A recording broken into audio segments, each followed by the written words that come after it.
All right, so let's go ahead and jump into this. What do you all remember from last time? We explored the city, the underground city, and we gotten some ancient artifacts, items, jars, basically showing proof of, hey, we did actually find the city. And we also got to learn a little bit more about the Passes city, thankfully with me. We also found out that, they also had basically a nuke, which was thankfully dismantled. Disintegrated, but yes. Yes. Dismantled into ashes. Yeah, you discovered that Ashes, it's disintegrate. You all have puzzle pieces of like what happened in the ancient dwarven city, and you discover that one of them was actually that they were using basically bombs to destroy large portions of their city. Did it damage like the buildings and the infrastructure? Yes. No. Okay. Well, it did. It damaged the infrastructure, but one thing it did is it ashed bodies. Anyway, sorry, continue. But after we had concluded our investigation in the city, we made our way out. We did do a slight detour of the one tunnel system, possibly see if there was more adamantite. Which a lot of them wound up were dead ends. There were some other possibilities, but after spending, I think it was like half hour, we were like, nope, we're good. Let's just get out. And we'll at least relay of the tunnel system to... Garland. Yes. You guys also discovered at the forges that one of the materials that Liam was made aware of, which is aerodyne, was made there in a particularly fancy forge. But the forge itself was not of ancient human design. Nope. Okay. Anything else anyone remembers? There were weird man-bear pigs. Yes, they had tried attacking in the night, and I think something... Oh, it was Sheila's defense system paired with your spell, Franco, that was like basically an apartment that's hidden away, that those things just got decimated and ran away. Yeah, the Druid's Grove and Tiny Hut combo made them completely ineffective at attacking us in the night. And then everyone butchered them and ate them in the morning, and we had to make con checks. But I think everyone passed or was relatively fine. Yeah, everyone at least passed. It was at least passable. No, there was one person who did not pass. Still waiting. Got an onset period. Calm down. There was somebody who I think would have failed, but I think they were immune to diseases or something. I can't quite remember. I didn't even make a con check. I just... I said I was going to wear that necklace, and I put it on, and then I ate the meat after, and it turned out that was the function of the necklace, was it made me immune to diseases. Yep. So it was Curio, but nobody knows that. But for the players, it was Curio. All right, and then let's just look at the notes. Yuka convinced Batboy to stay with her, Robin. You guys discovered that the irrigation system we're using is fancy sponge, mine, and then you guys wind walked all the way back to the entrance. Before the spell gave out. Back to the entrance. Yes, before the spell gave out, and then basically you couldn't go any further. You had to walk the rest of the way. Entrance to the Elven Kingdom specifically. Yes, the place not the that entrance of the cave system. Yeah.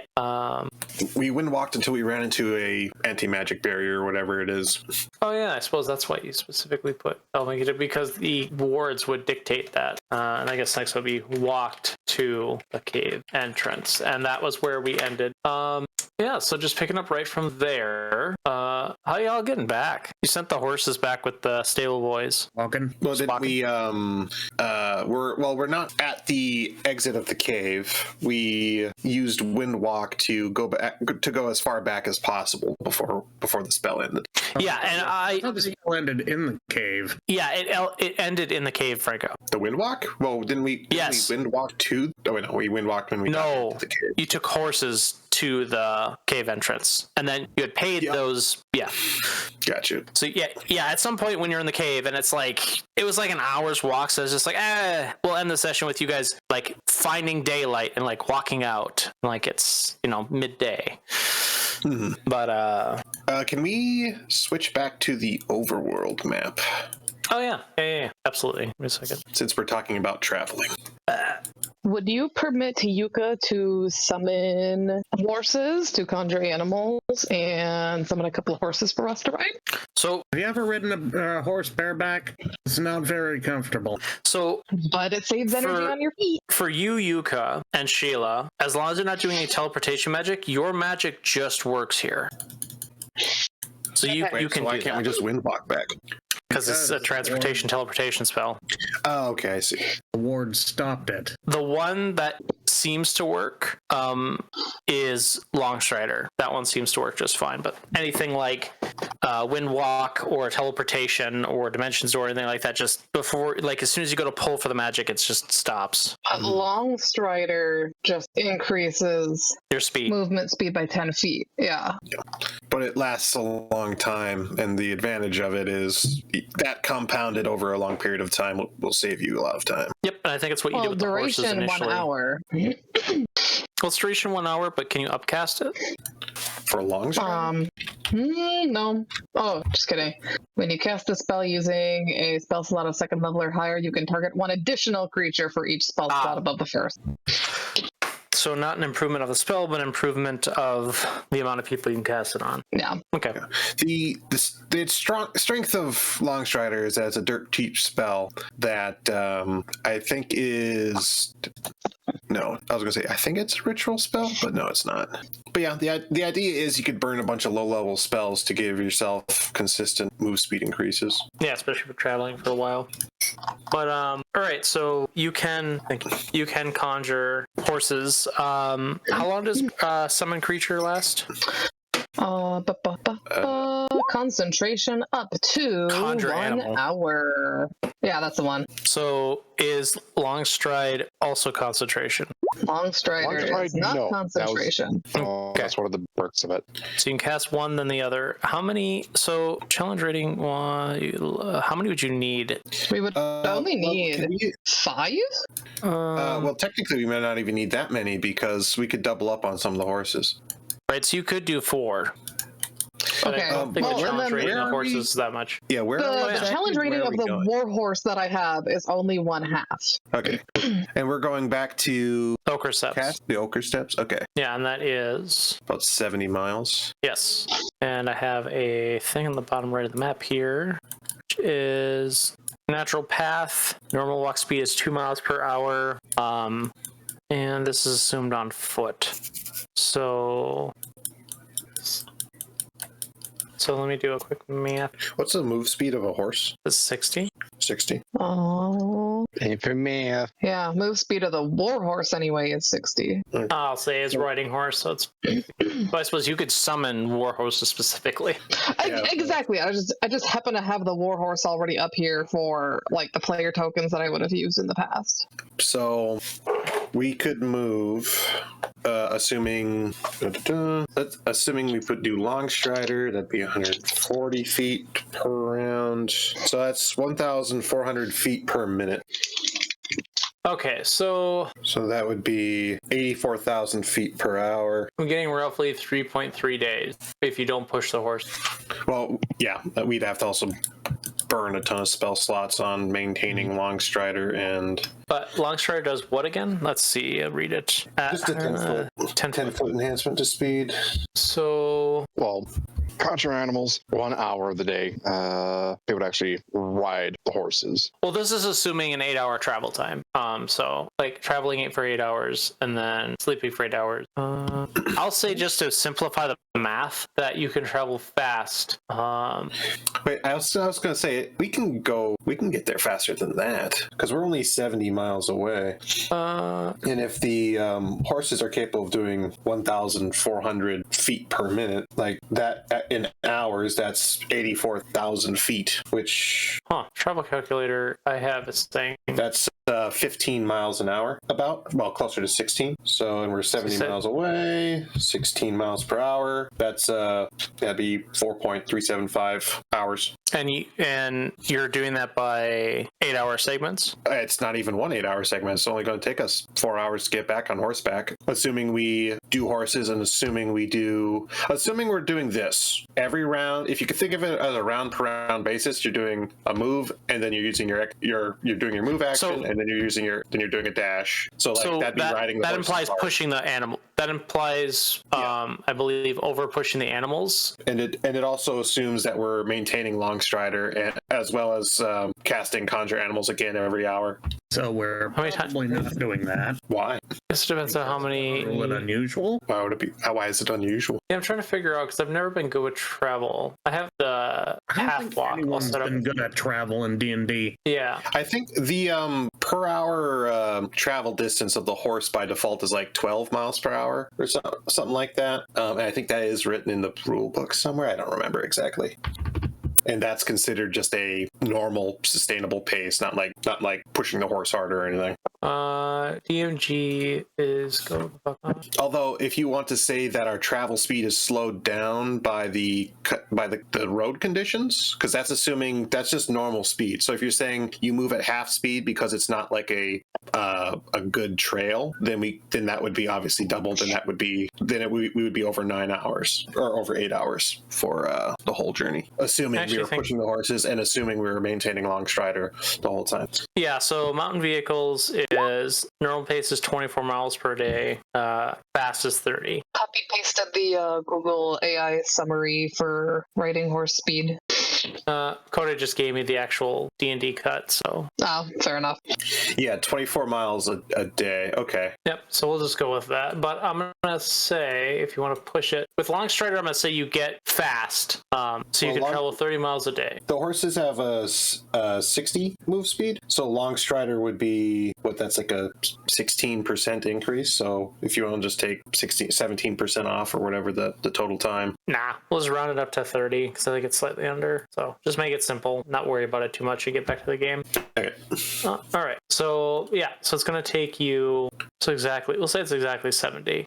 So that'd be 2 1/10 day. So I'll just say take you 2 days to get back with the Longstrider and the, I'll assume Conjure Animal being summoned. How many spell slots do you have, Lydia? For the third level, for the Conjure Animals, I only have 3. And then for Longstrider, I have 4. Or I guess for Longstrider, I would really only have 1 because I'd have to cast it. Well, no, fuck, because I could cast it at a higher level. So we'll say it's 3 for Longstrider. Okay, so I'm not going to do too much math there, but since it doesn't cover a whole day, we'll just say it takes you 3 days to get back and call it good. Okay. Are you going to make me get rid of any of my spell slots for the third day? Yes, we're gonna say that you're spent on the third day because you're gonna arrive a little bit later. So we'll say all 3 of those spell slots are capped out. Gotcha. All right. Let me just check something real quick. Okay. Yeah, you are accosted on the second day, but it's one of those encounters that is completely arbitrary and not worth wasting time. So essentially, you eventually get on the second day when it's getting closer to the time where you guys need to take a break. There are these winged creatures that basically fly out from the forest tops and maybe take a swipe at Robin. And each of you lends your hand in the combat, and these things go down quickly without the use of much more than a cantrip and a level 1 spell slot and some abilities here and there. But you guys easily take them down without even receiving damage. And then you continue on. Your guys' level, just stuff like this, and 5 CR1s is pretty much nothing. All right, so you guys make it back to Okerseps with Yuka having her spell slots timed out, and it's getting where the sun is starting to be low in the sky. You guys have been traveling for 3 days almost entirely. Is there anything you particularly want to do once you get back to the city or in the outer reaches? This is before the walls, so this is kind of the like a typical city. You have your farmlands and stuff and outer outskirts, and then you're getting into where you're starting to see like more fanciful buildings that maybe have like along the road you see a tavern with a couple simplistic shops and stuff for typical general needs for the populous, nothing that you would all be all that interested in. And this is where you're at. I wasn't, when we first got to this place, I'm pretty sure it was a session I couldn't attend. So I'm not actually super familiar with the Ochre Steppes. Like, I don't think I've heard a description. Okay, so east and west of Ochre Steppes, you basically, the west, you have like pretty traditional farm fields. On the east, you have wet fields that kind of are terraced. And this is a pretty wide span of area. Like if you were to stand on a mountain nearby and look down, the outer perimeter, you see scant, in the outskirts, you see, smaller elven settlements here and there, like hamlets. As you get closer, there's this like more culmination of like dense population of like small stores, but mostly just buildings. Their buildings are built out of this like white stone, or this kind of like white tannish stone and wood. The closer you get to the city, the more they're actually like imbued into trees. Otherwise, there's an inner wall, or an outer wall that is not super big, but it's a stone that white tan wall laced with wood, kind of fanciful a little bit. And then internal there, you have like your inner city or your outer city. That's where you have wall to wall like markets and like nobility and like market squares, parks, stuff like that. And then there's an inner wall that is where it's like all made out of that fanciful stone. That's where you have the courts. That's where you have the elites, the higher rise.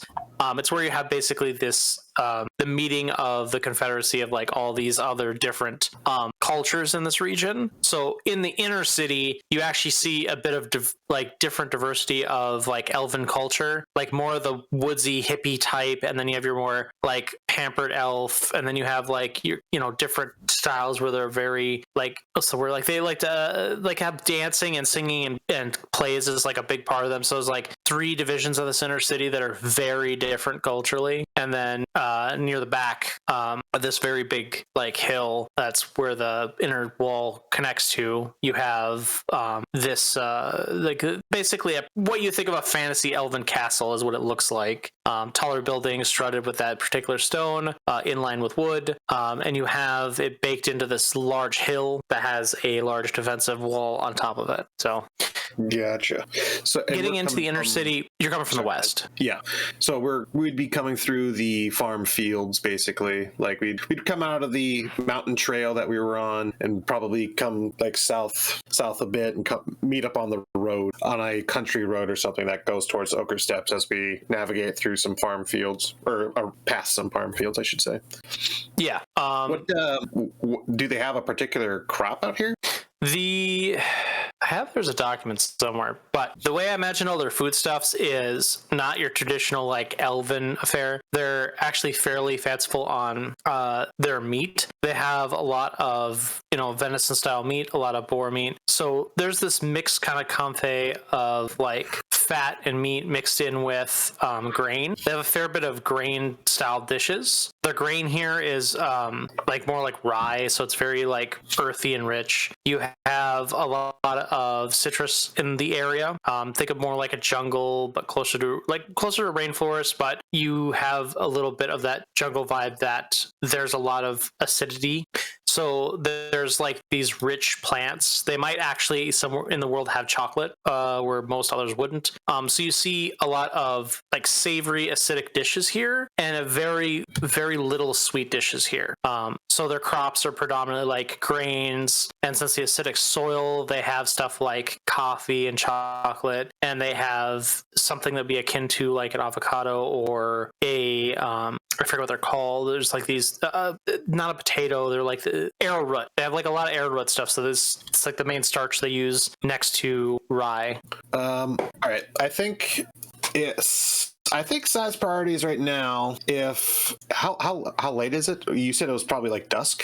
The sun is starting to touch the horizon. Okay. I mean, Sai's comfortable putting off meeting with Gorlin till tomorrow. So I think what he would like to do, since it's been days of travel, is probably treat himself a little bit and go get a dinner, a proper meal, either at some sort of restaurant or inn. So Gorlin is in not the inner city, but the we'll just call it inner, middle, and outer. He's in the middle. You could sure walk your way into the middle city. You have full permission to pass that first gate unabated. Okay. If you'd like, it's by that time it's going to be, the sun is like starting to go over. But there is restaurants, well, I should say they're like simplistic, like there's like stores out in the outer skirts that like do kind of everything. Like, oh, if it's a general store, they do a little bit of food on the side because they're trying not to waste stuff when they bring in grain. And the mills that churn out the grain tend to also have like the simple little shop there for like fried grain or fried bread or like porridge or something with like local style. So like the deeper you go into the middle city, the more you're going to get that refinement. But out here, you're going to get like that more simplicity, like the people who are like living day to day, who are like just experimenting all the time. So you're going to get a lot more unique characteristics of food out here, and probably not as much service. So it's up to you what you guys want to do with that. Right. Well, when we're pulling up to the ochre steps, I'll kind of cock my head back at the others. Oh, thank God, civilization! Because I'm assuming this area you said is kind of tropical, so I'm assuming it's probably hot and sweaty the whole time. Yeah, definitely. Isn't it supposed to be winter? Here, it's kind of at night. It's balmy, but there's no snow here. I see. Oh, the mountain range helps with that. Mm-hmm. Well, I don't know about you, but I'm going to go not be outside. Just goes in the nearest person's house. Yeah. Yo, dude, man, you want any of this sweet dank kush? Oh yeah, there's definitely a couple of people out here just smoking random leaves and shit. So there's an inn that's not too far away if you want to go there. Otherwise, like you're gonna find inns and taverns kind of scattered throughout the outskirts, but on the main road, only on the main road you're gonna find them. Mm-hmm. So I guess I should ask is, are you going to seek out a tavern, an inn, or are you going to try and like pay entry into somebody's house to have them put you up? Like, what are you doing? We'll just hit up. I'll hit up a nearby inn. I'm assuming. Yeah, you could kind of want to go to an inn. I'm assuming we're tight on time with the conjuration spell anyway. Yeah, you guys are like probably 15-20 minutes before the horse underneath you just disappears. It's probably led to a couple incidences where you lost track of time and all the horses disappear from underneath you. Yeah. So I'll just find a nice inn nearby, give them a shot. Okay. Yep. So I follow my nose. Did I smell any intriguing scents in this time of night? In this time of night, you probably smell the smokers more than anything, like smoking overnight where they're refilling them. So you're getting like that initial like wood smoke, and I imagine it's only been a couple hours, but I imagine you're probably smelling a little bit of that like fat dripping hitting the smoke. So when you guys head to this inn, you can see out back are these like large elongated like stone furnaces that have like game that are being either put into them or they're already running. And if you come into the inn, now remember being this is an inn, they just sell basically watered down wine, but otherwise they actually have a fair selection of food. They have available to you, somebody roll me a d4. First roll of the day. I am. 2. They have 2 rooms available to you guys. Otherwise, there's a flop house. These rooms are, I'm trying to think of something we would all recognize. Think of these rooms as about the size of a public bathroom. So they're not very big. I mean, I've seen You can still bunk a couple of people in there. Fair, Franco. Yeah. Have you seen the freaking dorm rooms at UMD? I've seen prison cells larger. Okay, I think we'll say actually prison cell. There you go. It's slightly bigger than a prison cell. There, that's actually a decent mistake. I'm just horrible with like visualizing square footage. Well, you see, there's modern architecture you got to think about, and these guys are basically using sticks and mud. Well, there's some good artificial stone infused with steel. But anyway, yeah. So these rooms are no bigger than a prison cell. You could probably fit 3 of you in there uncomfortably. There's still only 1 bed. Sheila states pretty clearly that she's just going to hang out outside. Well, I'm assuming we're sitting down at dinner at this point. We're like eating a meal is what I'm imagining. And go ahead. Is anyone else eating or y'all just eating rations? No, I'd actually pay for some food. Okay. Yeah, you could go for some real food. Yeah, so this particular place has this like savory porridge of like cracked wheat. It's a little bit firm, but otherwise it has this like extremely savory like you should have left that porridge of just crack. Yuka gobbles this down with the rage of a starving lion. It's just white powder Just with water. Oh, that really hits the spot. Oh. But it's just so addicting to eat. I don't know what's going on. So yeah, cracked wheat porridge. It's a little bit firm, but you have these like really nice savory slaps of like fatty pork in there with like herbs and stuff. Then you have this like nice bread. They typically do the kind of thing in like South America where they have these thin like flatbreads that they basically get a nice blimp on, and they cut them open, and then they basically stuff it with like some veggies and some beef, or it's not beef, venison, and then they like drizzle in some like very light sauce or something. It depends if they have it or not. So that's what you guys are all eating. Perfect. But yeah, by the way, these rooms are 2 copper a night. Unless somebody wants a flop house, that's 1. And the meal, a full meal is 2 copper. How much did you say the actual rooms were? 2 copper. So there's 2 rooms, 2 copper a piece per night. Okay. I'll take a room. So How dare you? Sheila, they are going to stay outside. So that leaves Liam, Sai, Yuka, Kirio. That it? Yuka would like a room. Kiryu-chan. Okay, so Liam and Druid. Why? so Liam and Yuka have the rooms. Who's going to bunk with who? God. You said I need to bunk with somebody. Okay. I'm Liam's just kidding. I'll bunk with somebody. like Sai goes to follow him in and just slams the door. Liam refuses to share. I will remember this. Yuka says, Sai, it'll be okay. I suppose I could bunk with you just one night. No. I already backtracked. I will share. I have a sleeping bag that you can sleep on. I just ignore Yuka and go into Liam's room. But while we're sitting at the dinner table having these discussions, I'll ask, because I'm only somewhat familiar with this Gorlin. Curio, I think you know him theoretically better than most of us. I know him a little bit. Yeah. Fair to assume that I've at least had done some other tasks for him. Okay. You want to do you want to keep it vague, or do you want to make up? There's been some other. As long as it isn't something stupidly crazy, like, well, you can maybe have some Indiana Jones stuff going on, but like keep it in the realm of reason. You can just go and make up whatever you want. We'll say it's canon. Just make canon right now.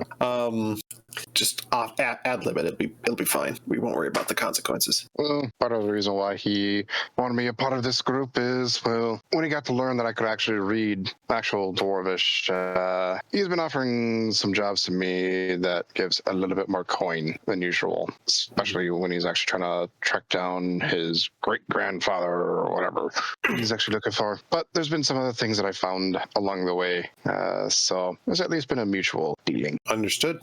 We should send word that we will be arriving at his estate tomorrow. I'm assuming we'd all like to go in the morning, first thing, or do we want to entertain ourselves while we're in the Ochre Steps? We should probably leave sooner rather than later. He still has information I need, though.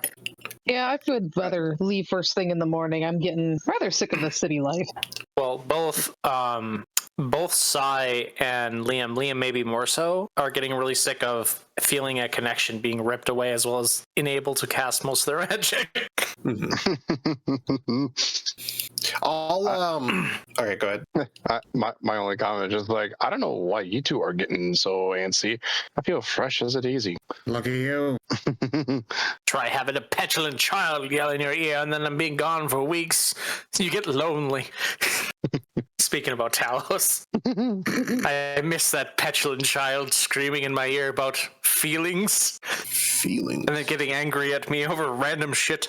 You have no idea the indignities I have suffered when I awake from my crypt, only to find that fate saw fit to bestow upon me a massive pair of memories hanging from my chest. I do not have the same appreciation of gameplay modifications as you. The fuck? Anyway. Did you see that thing I posted? No, I did not. I ignore everything you post because it's all psychotic nonsense. Withers has a comment about your Oh yeah, I actually do mean to actually watch that. So oh yeah. Anyway, I think I even quoted it properly. I just came up with that over the day. I'll write a short letter to Gorlin, just letting him know we're back in town. We're going to be seeing him in the morning. You sending Eagle or some random infant child to go run for? I'm going to send. I can have it or actually run it over to him. I'll just do some. I mean, if small you're going to chat with physically Rowan show as up well. at his house right now, then why don't you just stay there? You probably Garland doesn't there have was an beds. issue last time. There was an He issue doesn't like last you. time. Yeah. Okay.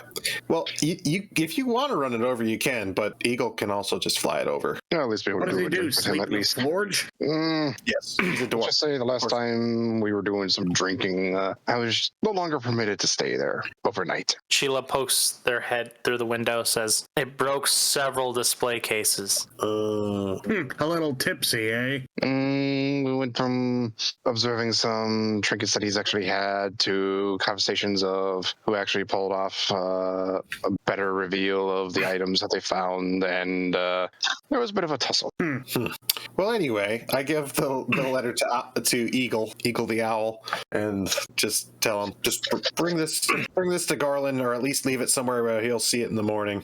If you see him, give him the opportunity to respond. If he doesn't have anything to say, go ahead, come on back. So you go to set the letter on the table, and Ego looks at you, looks down at your food, looks at you again. I just, without even turning my head, I just reach out, grab my bowl of food, and slide it over to him. Yeah, Eagle eats about half of it, grabs the letter happily, and flies out the window. By the way, Coda, while you're listening to this, Eagle is actually an owl. He's named Eagle because he is more spectacular than an owl would normally be expected to be. But he's not an eagle owl. That's a thing. But he's not that. He's Eagle the owl. Do you ever hijack Eagle's vision, or just expect them to deliver it and come back? I'm not too worried about it. I keep the letter low on details and vague for the most part, but not so vague that he won't be able to tell who's sending him the letter. It just opens it up and says, "We'll be there." The fuck? See you. It just says, "See you in the morning." Written in blood. Written in blood with a bloody handprint. Yeah. Okay. From the morally ambiguous 5. Well, more like 3 and a couple of strangers. They'll get to the morally ambiguous 5 again. So your night, unless there's something else you want to do, goes uneventfully. Sounds like nothing. Okay, you all wake up in the morning, you gather around. If you wish to have food again, it's 2 copper again for each of a meal. Sounds good. Liam, do you want to split the room, or do you want to cover it? I've already paid for it. Okay. Yeah, it's a couple copper. But in the morning, they're basically these large boiled eggs that are like cut in half with a knife. They're fully boiled, and they like put spices and like fry one side of it. And it's a lot more runny than you're used to with a hard-boiled egg. And basically like scoop it out and eat it and put it on bread. Sounds good. I partake. Yeah. All right. So then breakfast. It's time for Garland, right? Yeah, so you guys head on over to the mid-city. You're permitted through the gates, because that was already discussed a while ago. And one thing does happen. Liam, can you make me a perception check? DC 18. Perceive. Eagle never No, we returned. probably could have rode the horses harder, since they were only around for an hour each time. It probably could have. Probably should have been sprinting for that entire hour, because then we got fresh horses every time we recast the spell. All right, so you guys make it to the middle city. Liam, at one point you see, like you're just walking along, and you have basically you run into a small child, and he says, "Sorry, mister," and then keeps going. Okay. Ah, you son of a... Okay.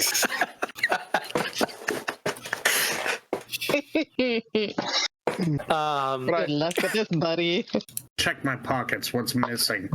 Liam, where do you keep your cash? In Your bag of holding? Okay, what do you have on your person that is easily, readily pocketed? Let's see. My +4 Vorpal Greatsword. Yeah, they ain't taking that.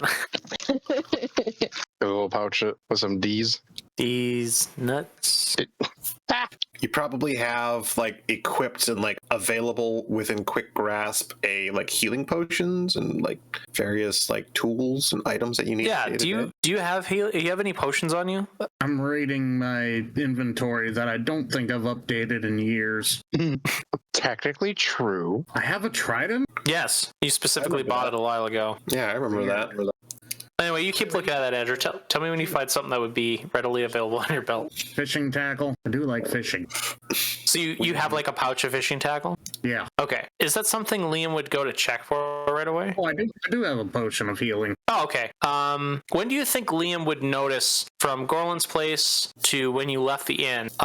Because this kid did this like pretty early when you left the inn. When do you think Liam would have noticed the potion of healing was gone? Probably the next he checks his gear. Okay, so probably a while. Next morning. Okay, go ahead and remove it from your inventory. Okay.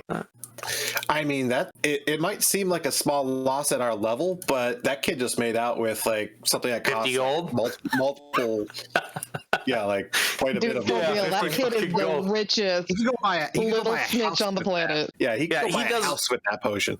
I'm sure if a fencer decided to fuck him over and only give him like 10 or 20, that's still a lot. Yeah, like he just had a great time, and for us at our level, we're like, I'm level like 14. Yeah, we're like level 14 and 15. We're like, is this on your character sheet or is this in like a I believe you have to edit that field. Give me a second to look at it. We are so rich that we don't mind losing things. It's basically like a Mercedes Benz. Oh, there's a lock symbol. I clicked. Yeah, you gotta hit the lock symbol at the very bottom. Just make sure you don't delete something randomly. Just void your whole inventory. Okay, cool. All right, so you all make it to Gorland's. Things in here I should probably remove. What's that? I don't have a camel anymore, I'm pretty sure. I also don't need camel feed. You have the fucking camel still here, sorry, for when Eckert was around, when they ate one of the camels. He's just in the bag of holding. It's just a mummified dead camel. You kept the fucking bones of the camel in your inventory. Like I said, I also probably don't have my carriage or a draft horse anymore. No, that carriage got fucking left behind for a while. Mm-hmm. Well, it was at 0, so it wasn't in my inventory at all. I guess I just forgot how to remove it from my inventory back then, too. Right.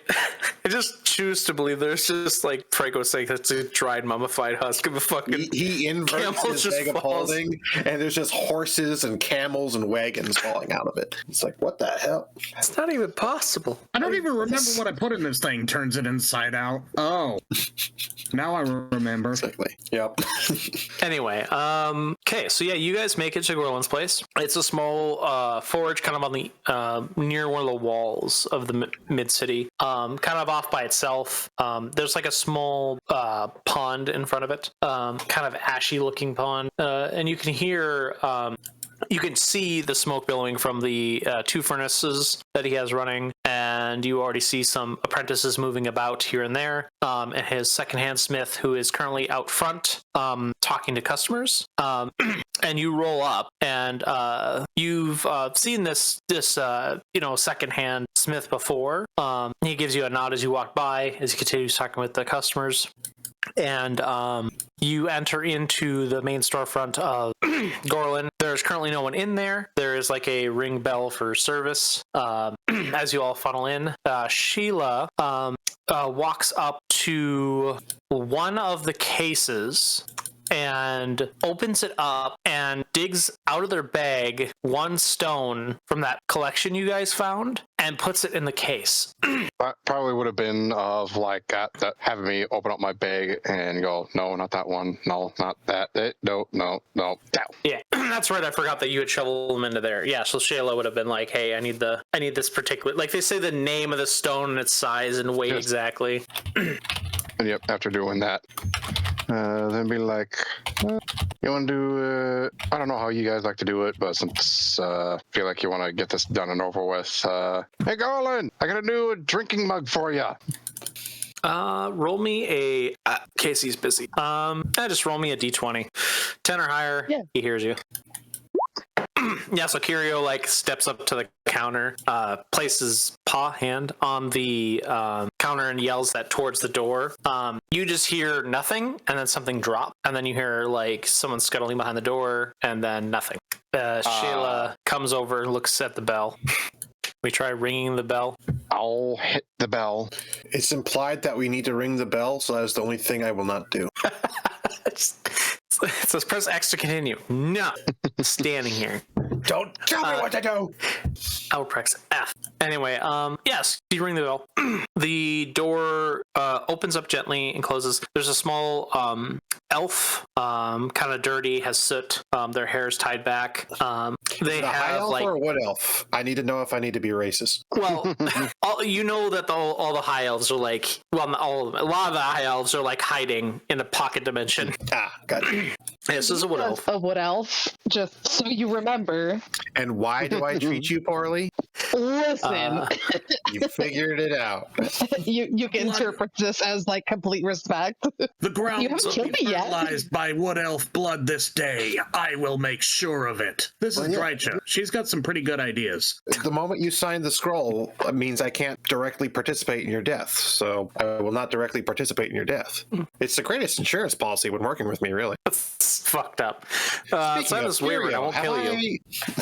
Curio, have Anyway. I told you about this scroll I have here? Talk about that later. Anyway, so yeah, this apprentice, they're hard. I mean, Yuka, maybe. I mean, you're a little ostracized from your culture, but I think you'd recognize that this elf is probably like in their young adolescent stage. So they're like 70 or something. Yeah, sounds about right. That totally makes sense. So they, you could see as they like put their hand, like they smile, their teeth are a little black, are blackened with ash. They put their hands up. You see there's like a couple burn scars on their hands. And they say, "Hi, what can I do for you?" Hey there, Ida. We're looking for your boss. Curio. Sure. Yeah. I don't think he's busy right now. I'll go get him. And they go back, open the door, and Sheila stands there and says, "You remember their names?" Sheila leans into you. I have to at least try to remember their names. I've been here for like 8 months. I think I just remember how to say Gorlin's name. Stump would have probably been funny and said it wrong, like Gortel's name or something. Gorin. Gorin. But yeah, that's canon now. He says Gorin. Anyway, so yeah, Gorlin comes to the door again, seashells and tiny bits of like metal trinkets like braided into their beard. Mostly a bald head. It got some like shit going on the sides, a lot of facial hair, quite a few scars on his arms. You see, a large tattoo that I think Sai at this point, Yuka and Liam for sure know that it's a Talos tattoo. Walks up, puts his hands on the like little bit more forceful on the counter, says, "Well, did you find it?" Well, first off, I'll actually go in and I'll say it's kind of like side thing of while we were traveling for one of the pottery containers. Figured it's actually like a giant mug. I did a little bit of care for cleaning of it and just pull it out, set it in front of him, and go, "Would you like to have the first drink?" He looks over at you. "Right to business." He grabs it, looks at it. "This is normal, right?" Mm-hmm. Unless he has something to say otherwise, pointing towards Sai. There's others too, and I'll actually pull out some of the other collection. Now this is the alcohol you stole from the Dwarven City, right? Oh, Or did you no, put something not else just like some of the pottery and wares. The alcohol, that'll probably after the business is done. Yeah, see, he takes a drink, says, "What was this supposed to be?" Sorry, I think I'm missing. A bunch of the ancient pottery and stuff. I tried to at least find one of them that was like a mug. But you didn't actually fill it with anything. You just gave it to him. No, yes. It's been cleaned and presented to him. Ah, yeah, okay, cool. So yeah, sorry, I misunderstood that. He takes it. Hey, Stump, how you doing? So there was a side thing I was did where Sheila owed Gorlin a particularly fancy agate, so you deposited one for them. Okay. Yep, just a minor thing I just did now. Did somebody just so load a Gorlin- gun? The hell was that? No, sorry, I have a tape measure here. Just Gorlin, I've had enough of this shit. It does kind of sound like a slide. Enough of the rocks. If I had an M1 Garand, I would definitely ping that thing on the mic. You just have like 10 empty little clips that you just poke in, so you can just slam that full forward. With a bunch of blanks, he just rip off every shot he has and reload it real fast. What did I forget, I get his name now. Russian Badger call it? Endorphin gun? Like endorphin releasing gun? Why do you only ever load one round into it? Ching, so I can do that. Yeah. It's That's what I did in what was it? Dopamine gun. Yeah, dopamine gun. That's what I did with the M1000 in Deep Rock. Yeah. Fire one bullet, reload. Fire one bullet, reload. I think you can do Anyway. that with the Constitution and Helldivers. All right. So yeah, he takes the pottery. He looks it over. I'm gonna see if he. I'm on medication right now, and it makes me have to pee, so I'll be right back. Gotcha. I'm also on medication. That's why I'm awake. Okay, I think Gorlin does recognize that there's some dwarven like creation to it, and he looks at Kira and looks at Garcia. So I think that answers my question. How intact was it? Parts of it were in, I'll say, fair condition, and you at least know my definition of fair. So shattered. Parts of the city, yes. And there were some giant worms that were nesting in it too. Giant. Let's go in the back. Yeah. So Imagine Yuka also has Bat Boy with her at this moment. Bat Boy has been hiding in your hair, like underneath your hair. Do you know why? Because of the sunlight. Yes, because of the sunlight. He has been on-off sleeping all day. Okay, fair enough. Fair enough. Yeah, you notice that in the overworld, there was this initial fear terror that he had, but in the ride, he just realized, oh, the sun's annoying. I don't like it. So he just lays underneath the back of your long hair, like at the nape of your neck. Fair enough. You're probably going to get some scarring with the claws like just gripping on. We'll build a callus to that over time, but needless to say, we go deeper into what, like his forge or something? Yeah, no, he brings you into his little home, which is like a single little room that's pretty spacious. He says, hey, enough chairs, but come on. And guides you all in, shuts the door, walks over to his kitchen counter, and he like cuts a like an orange and like pulls a piece out and pops it in his mouth. He says, so anything interesting? Giant worms. You're talking about the acid worms. Yuka starts poking at Robin at this point. Very gently, of course. When you say giant acid worms, and he like puts his hand out like a dog says, like this big. No, we're talking as big as that damn tunnel, or that damn migration tunnel big. More like a building. That's Imagine if a tower fell over and started scooting forward. well, that's different. They weren't supposed to ever get that big. Domestically, they were just used for their acid, and then that was used as a sense of a coating on the outer tunnels to help smooth them out. Hell, some machinery actually used them as lubricant. Yuka pauses her poking of Robin. Domestic? Aye. What, you think they dug tunnels entirely on their own? I thought they were wild creatures. Well, of course, they're native to that area. Before the invention of machinery, I bet they used those worms quite extensively. A lot of assumptions here. But yeah, I believe we took out Mala, and then probably took out two of its biggest children. And Do you believe there might be more? Possibly. possibly. I mean, we've at least explored this whole city. Mutated them. Note to self, if I'm gonna go there alone, take bug spray. All right. Let's very focus on ice. What else did you find? Bug napalm, personally. I'll actually whip out my book and Napalm. hold the note. I'm surprised a wizard like you knows anything about napalm. Well, you know, I have a +5 intelligence. Titanium aluminum alloy. We found a bomb. Well, I'll have to kind of give a look since Aerodyne and Helium were actually really aware of what it is. Before I forget to mention, Gregory told me. So you actually tell him? Yeah. He said titanium aluminum alloy. Yeah, so what is aluminum? Can I show him? Apparently a very useful but dangerous to produce metal. I believe we refer to the alloy itself as uridyne. Oh, I honestly thought that type of metal was lost. Our ancestors used to make it. Granted, I don't know what happened when the folks moved north, but I assume they took that tech with them. But I have not seen it out here at all. Well, I can have it or give you a copy of the drawings and the sizes, the dimensions of it. You guys have the bars. Yeah, You took some of the bars. I was literally going to pull one out and hold it in front of them and go, and here's at least one of the bars that's waiting to be used. Yeah, so he grabs it, looks at it, and then does the thing you could do, which is bites into it. Aye, that's Aerodyne. Yuka nods. Classic. I was made out of, right?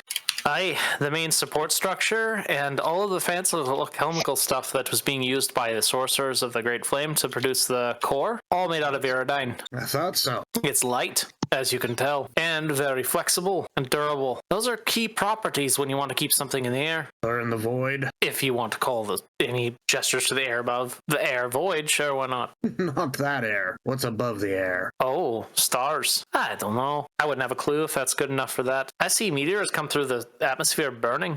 I imagine it's the same thing going out. It's like a flame. Like it's clear he doesn't understand like what happens. Most of you probably don't either. I think Liam's the only one here who might actually just know because of Gregory. Hey, I've been to the moon. Thank you very much. Yeah, but you didn't fall from the moon. Oh yeah, we haven't. Liam hasn't been to the moon.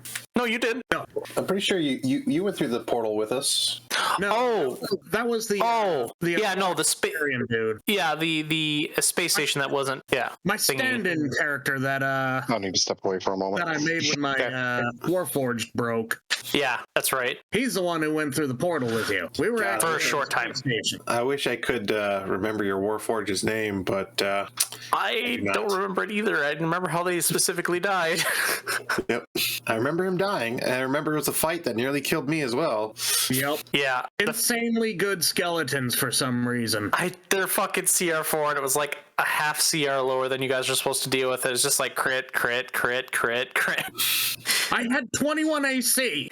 And you even buffed it up to 23 at one point, and still got hit. And you still killed me. It was the best I rolled in my entire existence. Anyway, so he upsets the ingot down. He looks to you, Kirio. You had something else? Oh, we don't have the bomb. Oh, wait, no. Kirio, that's right. Shoop just said he was going to walk away. He looks to you. The bomb with. We kind of destroyed that when we found it. Excuse you? Bomb? What bomb? Whatever bomb they used to scuttle the remains of the city and its inhabitants. I didn't hear about this. It looked like some kind of civil war had occurred. I'm guessing that's the schism my father was talking about. Between dwarves, or between two different types of dwarves. One that had a crystal growing on the inside of their heads. We determined the crystal was some kind of magic, or held some kind of magic charm spell. Hang on. Dwarves that had crystals growing on the inside of their skull? Actually, I think we took one of the skulls with us. We should have two. Yeah. Do you pull one out? Yeah, I think Curio has one and I have the other. I would assume Curio would want to do this, but since he's not here, I'll just reach into my bag of holding and set it on the countertop. I'll also pull out a little vial of some of the dust that was there. Right. So he picks up the skull and turns it so you could look inside the skull and at the jaw, or sorry, at the upper part of the upper part of the mouth. And he says, "This is a hill dwarf skull," or what we used to call them as underdwarves. At least that's what my dad said. I immediately add that to my notes I was taking on the dwarf skeletons I started doing last session. We determined that was some kind of conduit for a charm spell of sorts. You're talking about this, and he points to the crystal? Indeed. So the underdwarves are manipulated to attack? Mass control, indeed. There wasn't a whole lot of magic going around in that time for the dwarves. Not super magically inclined, mind you. There are plenty of stone singers and stuff like that, but that type of magic, that's not heard of. Well, then how do you explain this? Maybe they accepted a deal not knowing exactly what was going on and got more than they bargained for. Potentially. Hi, Sheila. Even though I also found a rock. I want a rock! Do I need to rock actually show crushes on all the Christmas. rocks? Well, I have this one. It's called Patuski. It looks like a rock, but it's actually not a rock. It's actually fossilized coral. I don't know what I was doing underground. I actually imagine Gorlin loves to go along with these diatribes you have about rocks, but you could see he's quite focused. Because you know this response that Gorlin usually has with you when you, like, he's spent hours, like, sitting there Wayne waxing with you, like, how this could be formed in the earth, and, like, you show it, or he talks about it. So does it dissuade you at all when Gorlin kind of hand waves it away? Like, he's really focused on the Dwarven City talk. I think Sheila would just be like, this is an actual real rock. I looked it up. It's Patuski. So it's not an actual rock. It's fossilized coral. And she's like looking at people expecting them to be like excited about it. It's like a funeral in here. And I'd be giving Sheila a bit of a look of not this time. Yuka is admiring the shiny rocks. So Gorlin looks to Kirio. It says, "So what did you all do with the bomb? Destroyed it. Destroy I the wanted bomb? to bring it back, but they weren't comfortable with that. It's a weapon of mass destruction. Mass murder is one thing, but that's on a whole new level. I wasn't worried about you getting rid of the bomb. I'm just thinking alchemically. Usually destroying a bomb usually sets it off. How did you destroy it? Magic, disintegration. Ah, that'll do it. So he looks back at the skull, kind of a little bit downtrodden. As much as my father was quite, is a racist piece of shit, to be honest. Anyone who wasn't a mountain dwarf, and that included, and he hefts the skull and puts it down. The underdwarves, otherwise known as hill dwarves. I always called them weak-minded. Maybe there was something to that, but still, this seems different. I heard nothing about this with my father. I heard there was a schism and a fight. Wouldn't talk much about it. Wasn't around his time when it happened, but it was right around the time when his father was rejected from the city. Sits there and thinks, still, what deal would they have done? Where would they even have gotten the influence? Dwarves were quite isolated. They did mention something about a fallow, some kind of wound in the earth pouring forth demons. Yeah. Fuck, I've never heard anything like that. Perhaps they made a deal with one of aforementioned demons. I've never seen a demon. I've heard a lot, especially from the clergy around here, that they exist. Never seen one myself. I'm just going to assume they exist, but again, never heard anything from my dad. Well, they described it as a great wound in the earth. It kind of sounds a lot like the wayline beneath Ockerseps. You think it might be another wayline? Could be. Waylines are apparently deep in the earth. I've only heard that there are 3 here, and they're highly guarded. One here in Okerseps, I think one up by Exire, and then another one somewhere in the west. It'd be interesting if there was a 4th.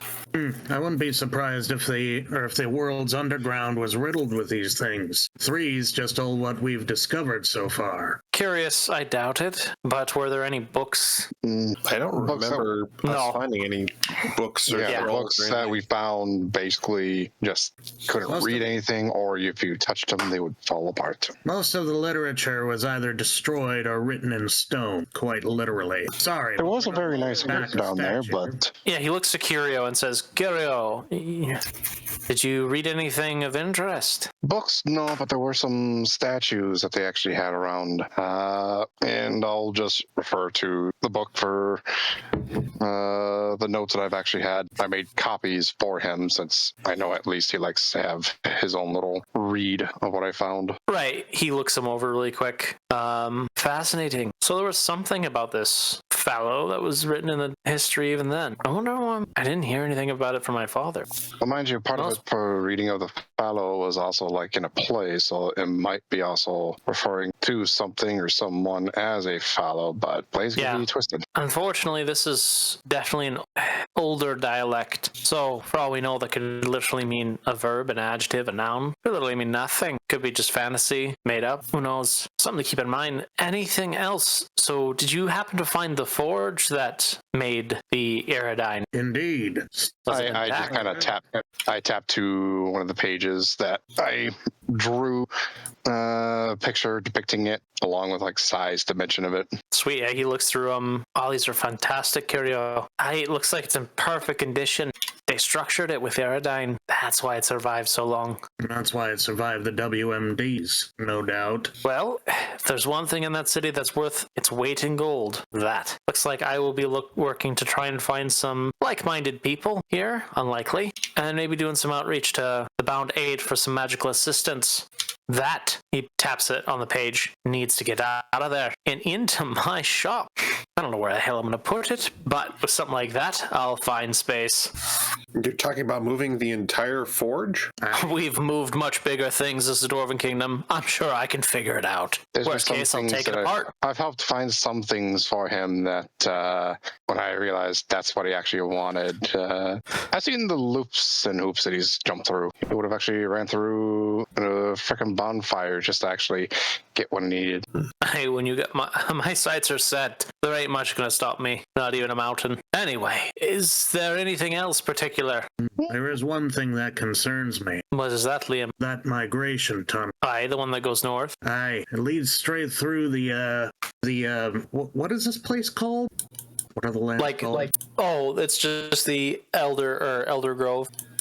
It leads straight through the Elder Grove westlands. Supposedly a migration tunnel that heads straight to belligerent anti-magic dwarven kingdom. I was going to ask you about that, Liam. You mentioned it the other day. I did a bit of digging myself, because I'll be honest, other than Curio and Sheila, and more Sheila than no, I don't know anything about you all, to be brutally honest. And when you send adventurers in to ask for something quite important to me, I asked an informant here to send a message to the Bound 8. You all are a very interesting bunch. Go ahead. We've been through a few things. A few things. Firstly, you seem to be obsessed with money. Only as obsessive as necessary. right. Money does make things move unless it's platinum around here. But point being, firstly, the thing I wanted to state why I was leading to was that I did confirm what you were talking about. They did attack, and they were repelled quite harshly. Looks like my old home, the Great Flame, knows how to defend itself. That's good. But yes, I did discover a little more about yourselves. That you're wanted criminals in the Rose Empire. Hey, don't worry. I don't care. Morven seems to be on a warpath, breaking alliances and such. There are lots of warrants. Oh, I'm sure. I won't bother asking. There is one particular warrant, though, I do want to ask about, because it is important. You had a wanted individual from the Great Flame with you?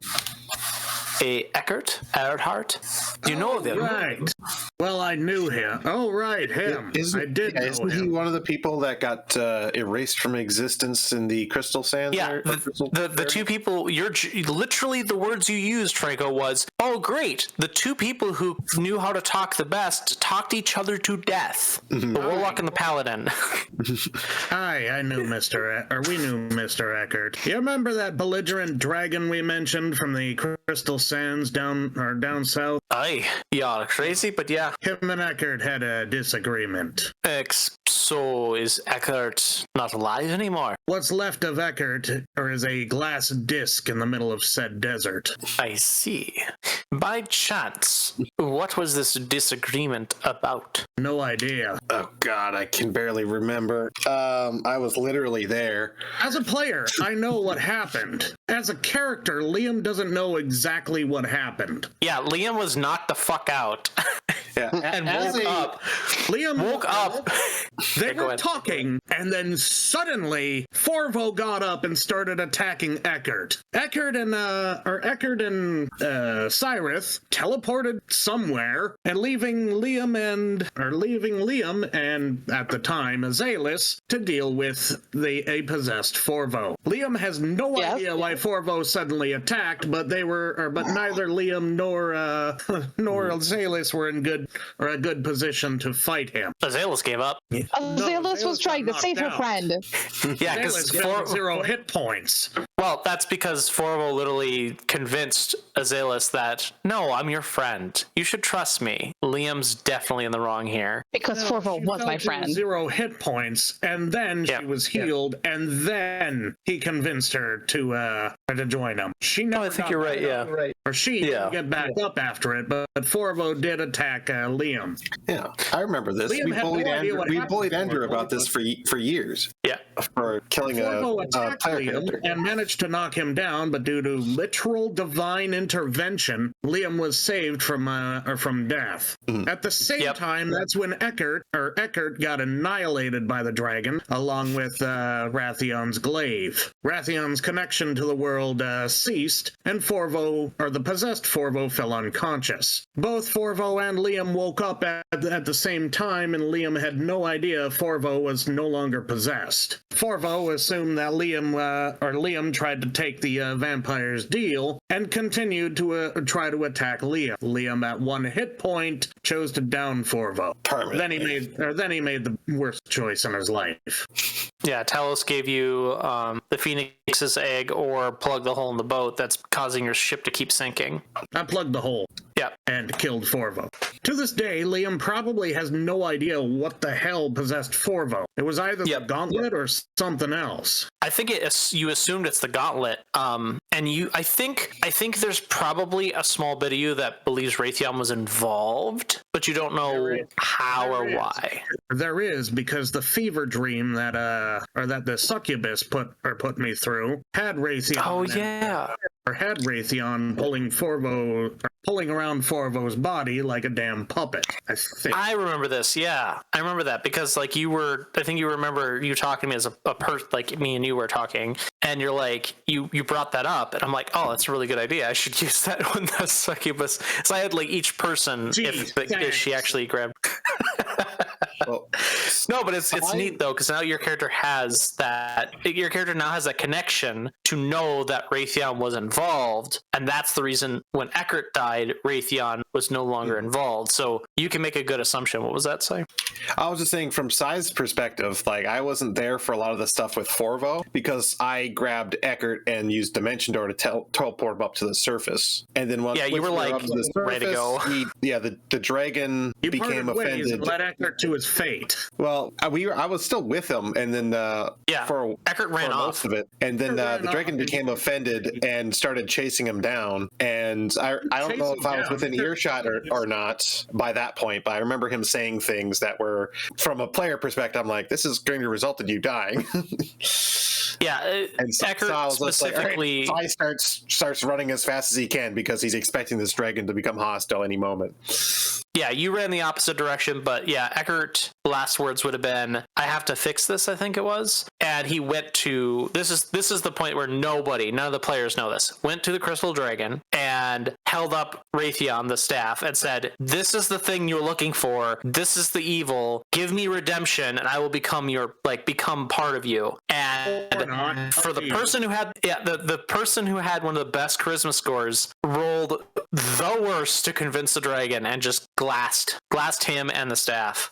So anyway, William does know that Raytheon was involved in some way. He doesn't know that or he doesn't know exactly how. Yeah, all you knew is that Eckert had a tie to Raytheon, but you didn't quite know how. Eckert always kept that hidden. And this is why people who like to role play don't get to carry around key items anymore.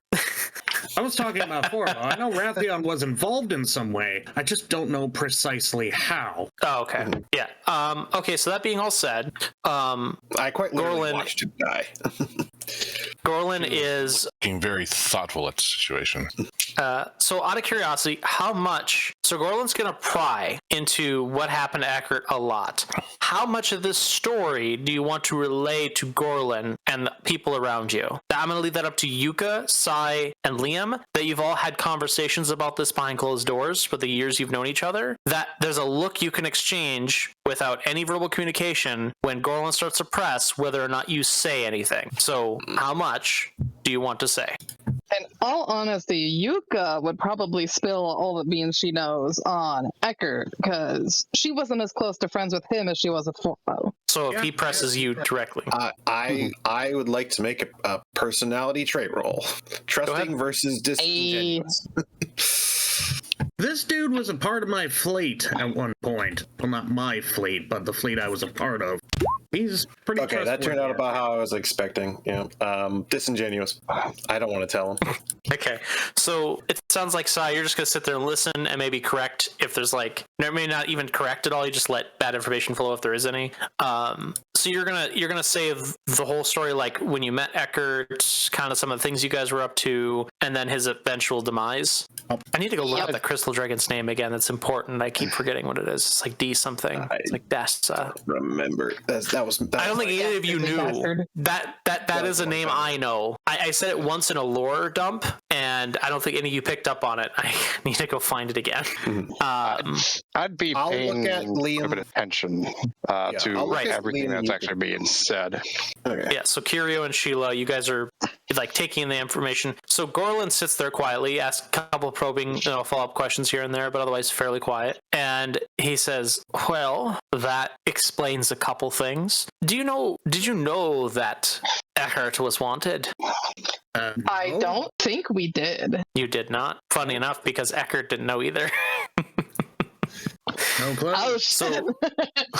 Gorlin says, "Aye, he killed his whole family. Some of his neighbors said he was a man possessed and ran away."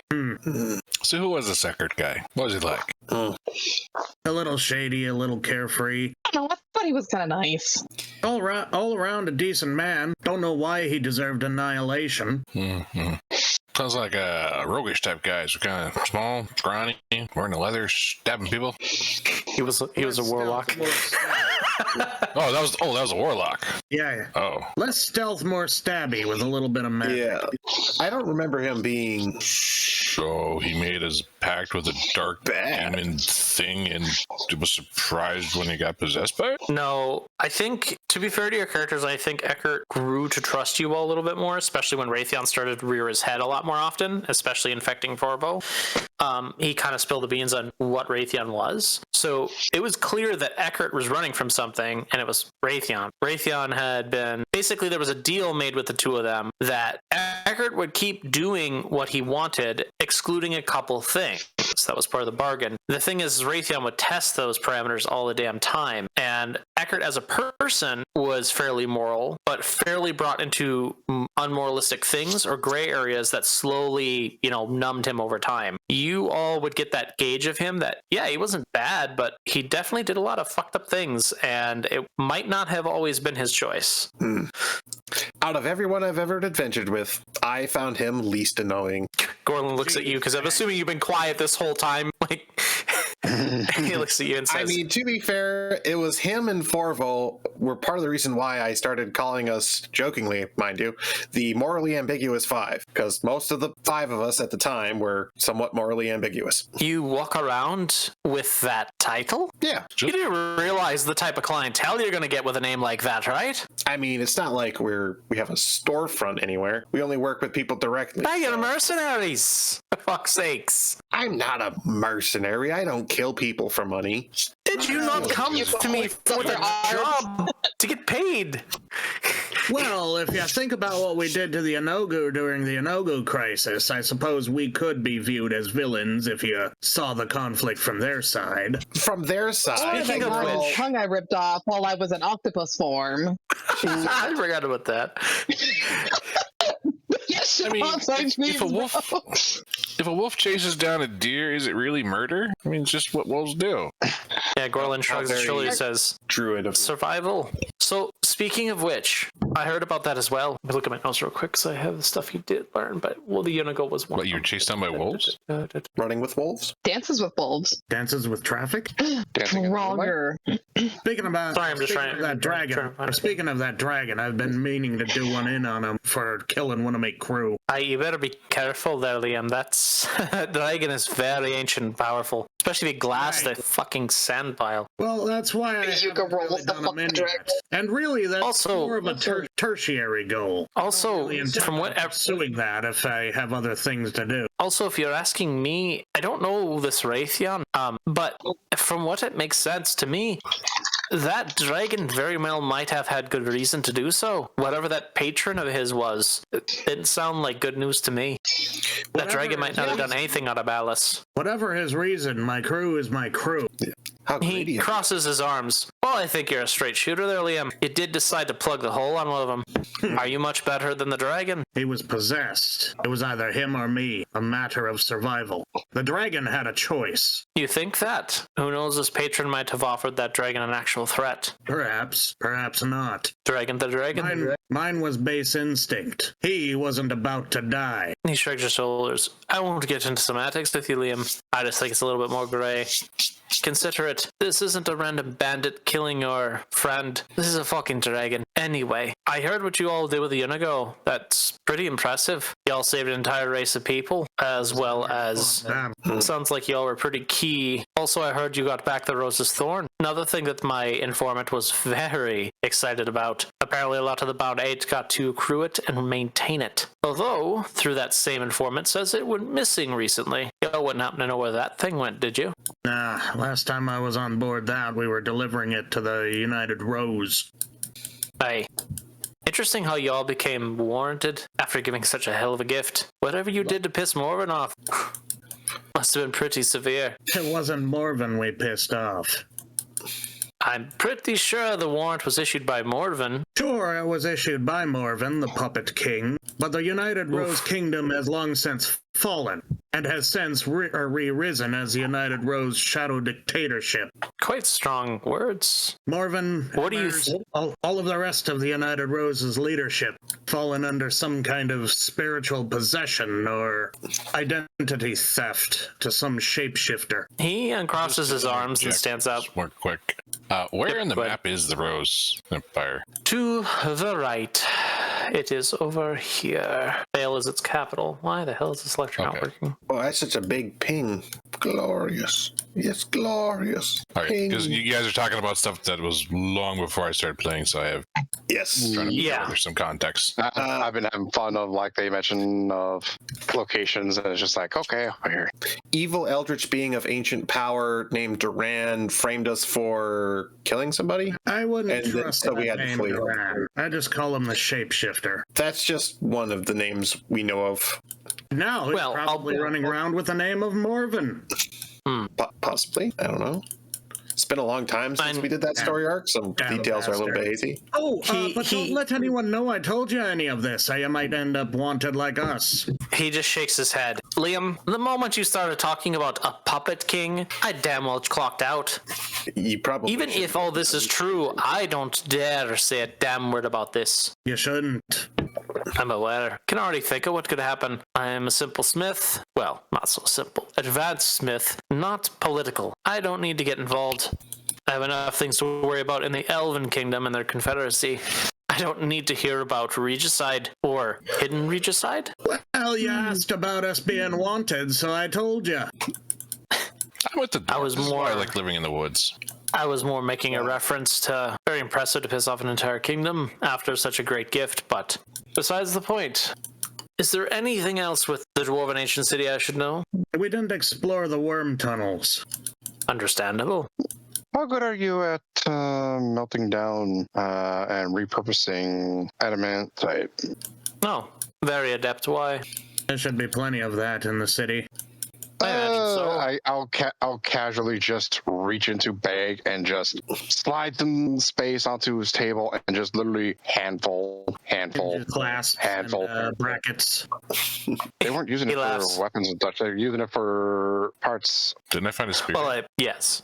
She just pulled I think you have that, Sheila. Yeah, that's what I said. not Like, have she was like, just pulls it out. Didn't I find this? Is this adamantine? Aye, that is definitely adamantine. You can tell by the bluish-green hue. Ah, you can tell by the way it is. Sheila, we've known each other for almost a year now. You know rocks, I know metal, I know a little bit about rocks, but don't know as much about metal. She's gonna pull out like a handful of hinges. If I give you this, will you make this head thing into a knife for me? It would take a little bit. I have to regear the forge for that type of smelting. This forge has never seen adamantine. Maybe a month. I might have time unless you want to pay me to do it faster. She realizes she pulled out literally all the adamantine that they have. I guess I'm waiting. Just puts it on the table. All right. I will have a... We'll talk about getting in contact later. So that is everything. I suppose it's for your payment. Oh, sorry, go ahead. For all your payment, 200 platinum. You'll have to go somewhere else to make use of it. Like I said, no one here is going to use it. So each of you get 200 platinum. Oh my. And And we each I get got 200 information. platinum? yes. We get it. I mean, is it really money? Except for me, I Finds get it worthless information right now? or a compass that points to something. You get Yeah. Jack Sparrow's compass? On the HUD, you have an arrow direction. Yeah, Liam forgo that to give up that compass. But Sheila, you get an Ion Stone of Fortitude, and Curio, which was part of your original deal, you get a Ring of Evasion. Ooh, rock. Those are both Watch what you can do. very, Toss it. Just floating. yeah, very good items. I believe that gives you 2 additional con. Yeah, plus 2 con. I looked it up. Okay. In Evasion, I think it lets you re-roll Dex checks. Anyway, so he looks you on. Let me double check my notes here. So he walks over to a cabinet and pulls out a small box and rifles around in it. And at the very bottom, he pulls out a cylindrical, like brass thing here for the. Yeah, a brass circlet, or a brass circle object that is rounded on the bottom, has a embossed of Talos imprinted into it, has a glass top, and he hands it to you, Liam. Says, "Here, this will point you directly to the core of the Storm's Eye." And Liam, you're pretty good with directions. You know it's pointing northeast, and you have like another compass you pull out, and your regular compass is pointing north. Gotcha. And time to share with you the other bit that makes that 200 platinum worth it. So, I was working as a shipwright for that particular ship. Hell, most of the flotilla. Indeed. If you couldn't make Aerodine, where did you get it all to make the ship? It's a good question. GM realizes there's a plot hole. No! Another story for another time, I'm afraid. You're not supposed to know these things. Take a die for second damage. No. Yeah, I didn't think of that. We found it. Moving on. Oh, actually, I have a little reason. He says, suspiciously, the great flame sorcerers, the Rusha family, had a stockpile of it. There wasn't enough to do everything at Aerodine, but there was enough to get it done. I see. Don't suppose you visited the site of the ship, have you? Ian, can you give me a insight check? And anyone else who's interested? Oh, DC 17. You said insight, and I give you a... So silently, you're like watching, and he just stoic, straightforward, and continues talking. But Curio, you've known him for a little bit, and he has this particular tick that he kind of like rotates his bad shoulder like in its socket without doing he can keep his hands holding on something, just a gentle little rotation when he's like bothered by something. The factor I'll give you for that roll is you can tell it's specifically about him visiting. He looks at you, Liam, and says, "No, I have not visited it.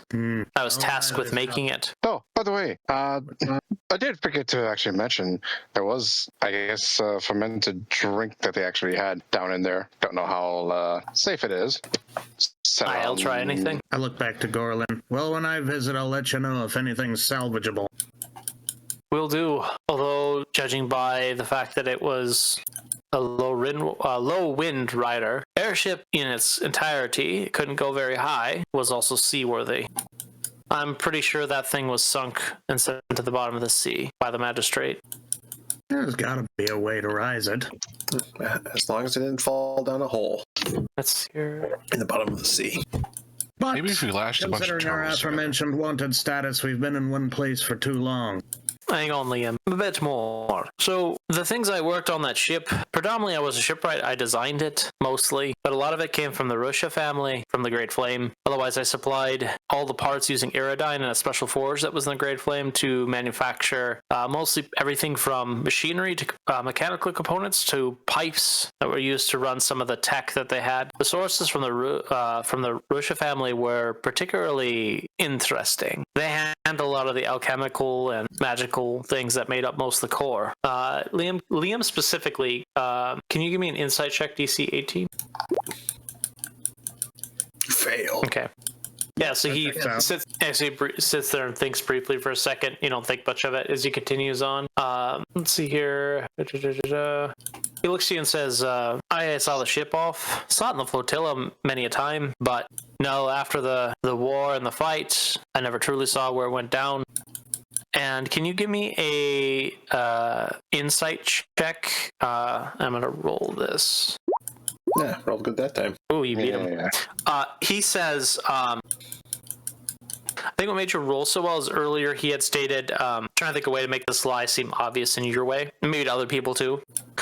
He's earlier said that he created the compass and that it was supposed to point right, and he said, it points right to the core. And then he says, let me read this. Yeah, he says, well, I didn't get to see it go down. Eventually, it was clear to me that it had been lost to the sea when we went to go look for it after the fight. And you, like I said, you remember him saying he made the compass. And I think the lie is that I think what happens is he slips and says, and then the compass was made. So he's telling you that he made a compass for something that already went missing. Oop, that was code. Yep. Wait, what in here? Yeah, code was in here, just listening while they were just relaxing, trying to get the rest of the day. I see. Anyway, yeah. So do you want to prod? It's pretty clear that he's lying not only about he has contradictions of when the compass was created, and it's clear that the storyline doesn't seem to be matching up with when he last saw the ship. Nah, we'll pray. Okay. Ben How do slides you, away pages of notes. Yeah. Sile asked just kind of slides randomly trash. after listening to this conversation, how do you even know if that compass works? Like, for all we know, this guy could have just given you a broken piece of metal that points in random direction. No, I'm positive it goes straight towards the core. Course down. But why? Like, how do I know? Like, you might have history with Liam, but you don't have history with me. And I've become recently invested in Liam's journey. I guess you'll have to take my word for it. Side roll me an insight. I'm going to go ahead and make him roll again. He rolled a 7. Why would you need a compass to point down? The course down.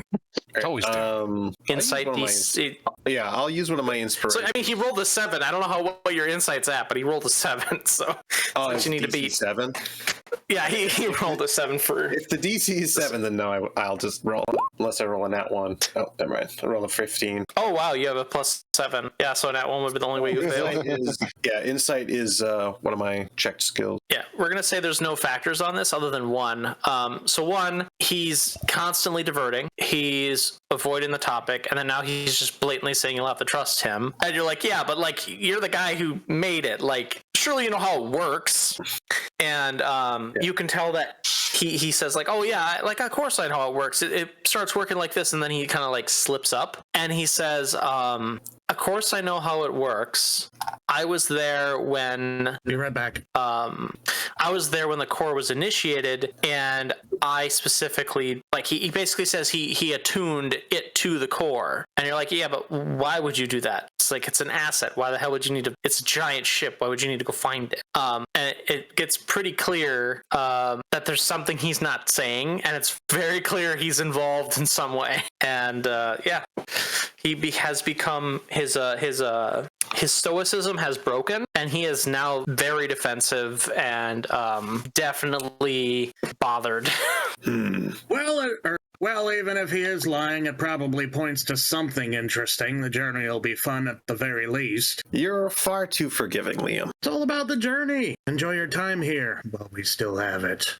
Yes, and while you're being led on random wild goose chases, wasting your life away, this man could be profiting from your misfortune. I'm not profiting. Hell, I just gave you 200 platinum. Go anywhere else, you have plenty of money. I'm not 200 platinum, Liam, Liam, you yourself admit as useless where you live. Liam, it will go to the Storm's Eye. And it went to the core. Yes, it goes to the Storm's Eye's core. It's just he's yeah. Out of curiosity, because this would definitely deflate him. Curio, do you like prod? Because you've never seen Gorland ever like this. And I believe you. Sheila, obviously, you haven't either.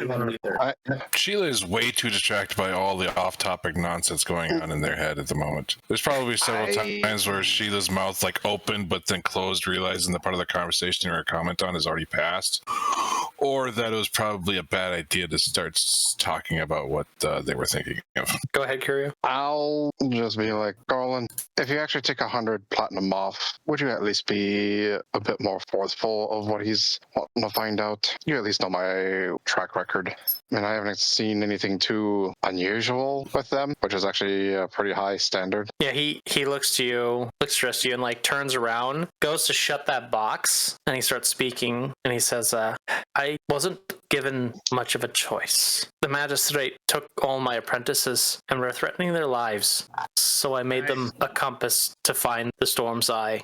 After they found it and destroyed it, they gave it back to me and half of my apprentices. Yep, that checks out. Which half? Fucking slapstick bullshit. Like, which half? So he pulls out like half a skeleton. This half? You The Sheila fun looks half over or at the size really like fun half? she looks over at size like shakes her head. All right, well, so since we're being honest, I might have been one of the reasons why we were called the morally ambiguous five. You don't say. I think Gorlin matches your exact tone and voice and what you say, Liam. He turns and says, "You don't say at the same time you do." It was a stupid thing for me to do, but I had no other choice. So I'm directly involved with the fall of the Storm's Eye and the flotilla. I don't blame you one bit. I likely would have made a similar choice were I in your situation. I'm glad you don't. I assumed for years that Talos just stopped talking to me. Faced with bad or worse, you gotta choose something. Yeah, nods. Kiddo, you can keep your extra 100 platinum. Like I said, it's fucking useless here. And I mined a bunch of it out of the thing and minted it myself. It's counterfeit. Gotcha. It's not counterfeit. Remind me, what did It's you good just for say? its weight. Well, Kirio basically was saying, take 100 off of the platinum, to be honest, basically. No, when I was talking, he was also talking. What did you say? Oh, he was, shit, it was reactive. It's not written down. You were saying how Talos stopped talking to him? Oh, yeah, he basically said, yeah, you might have forgotten me, but I've been assuming at this point, ever since I've come, prior to the Grove, Talos has been silent. Prior to the Grove. He's excommunicado. Well, I'll see if I can put in a good word for you. Next, I speak to him. I think it's best I keep no contact. I feel like that's the only thing I deserve. If that's what you wish, I do. so be it. Being you all are going to go up north, and I'm asking a lot. I understand. We are? No, he is. He's asking a lot. He affirmed, yes, you are.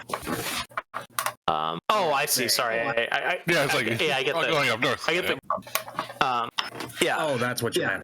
It's he's basically saying that because it points northeast, it's closest to the Great Flames Outer Isles. There was a druid that I had sent north to check on the dwarven entrance in City and Road a long time ago. Druid? Like a demon worshiper? No. Fucking A, Andrew. Don't tell me. Do I know what this is, Ben? As a player and as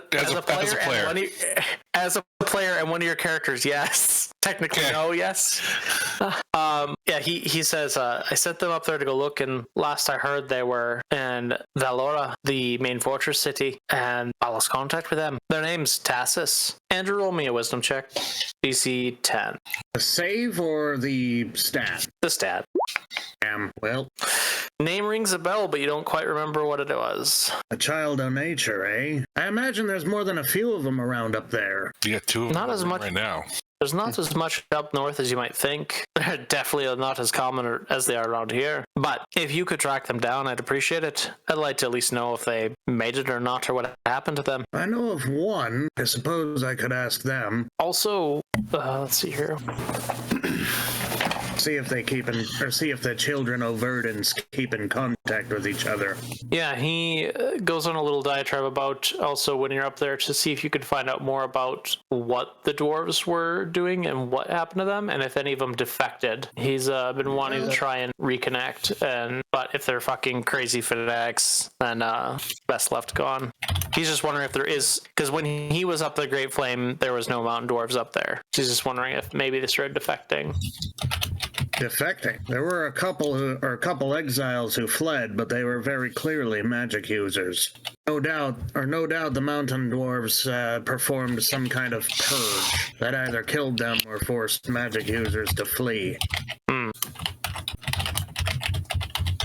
I know of two who fled this way, but I doubt they'd be able to help you get into contact. As far as I'm aware, the mountain dwarves are crazy. Who's the other two you know about? One down south. He was somewhat related to the Crystal Dragon, I think. Yeah, he was the smith that was in the Kobold Village. His name was Talon. I spoke with him briefly before the incident. As far as I'm aware, he fled into the Bound Circle of Eight. Not sure if he survived the Inogo incident. You said his name was Talon? Yeah, I mentioned the name. All right, I'll look into it. Oh, that's my informant. The second, I'm afraid I've been sworn to secrecy on that particular topic, I'm afraid. Fair enough. Wouldn't ask you to break a promise. Those mean a lot to us, gentlemen. Does there say anything? Andrew, as a player, did you... I can't think of a way to say this without you, like, giving up the failed check that you just did. Yeah, I don't think there's a way I could state it. Unless you, as a player, remember. Yeah, I can't. There's no way to do it without spelling it out. All right. What are we talking about? Yeah, I have to go to the bathroom again. Was it the dwarf or the druid? The druid. Okay.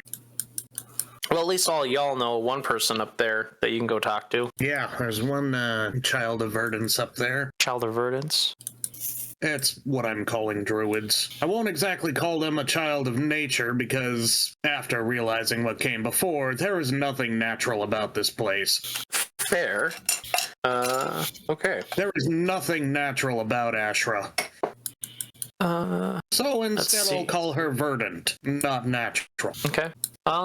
Yeah, so that's all Gorland's got for you. He looks around and says, like I said, I believe the Storm's Eye is off into off the Isles of the Great Flames, outer Isles. So interesting. I suggest you go up there first and then use the compass to guide you the rest of the way. One moment. I pull out my map and I lay it out. I point to the areas, or to the southwest of the main continent. I don't suppose you know anything about this area over here. Southwest. You're talking about this island down here? Indeed. I was going to say there's a picture of a dragon. Yes, You're doing great. It's neat. Yep. It's like that thing Sheila's like obsessed with. Yep. Thank you, Sheila. We appreciate your input. Oh, you're Okay, welcome. yeah, Gorlan looks at you and says, those isles? No. I bet my informant does, though. Why? During my time in the north, I met with former Admiral Jackson, captain of the Storm's Eye, admiral of the Talos fleet. He's still alive? Barely.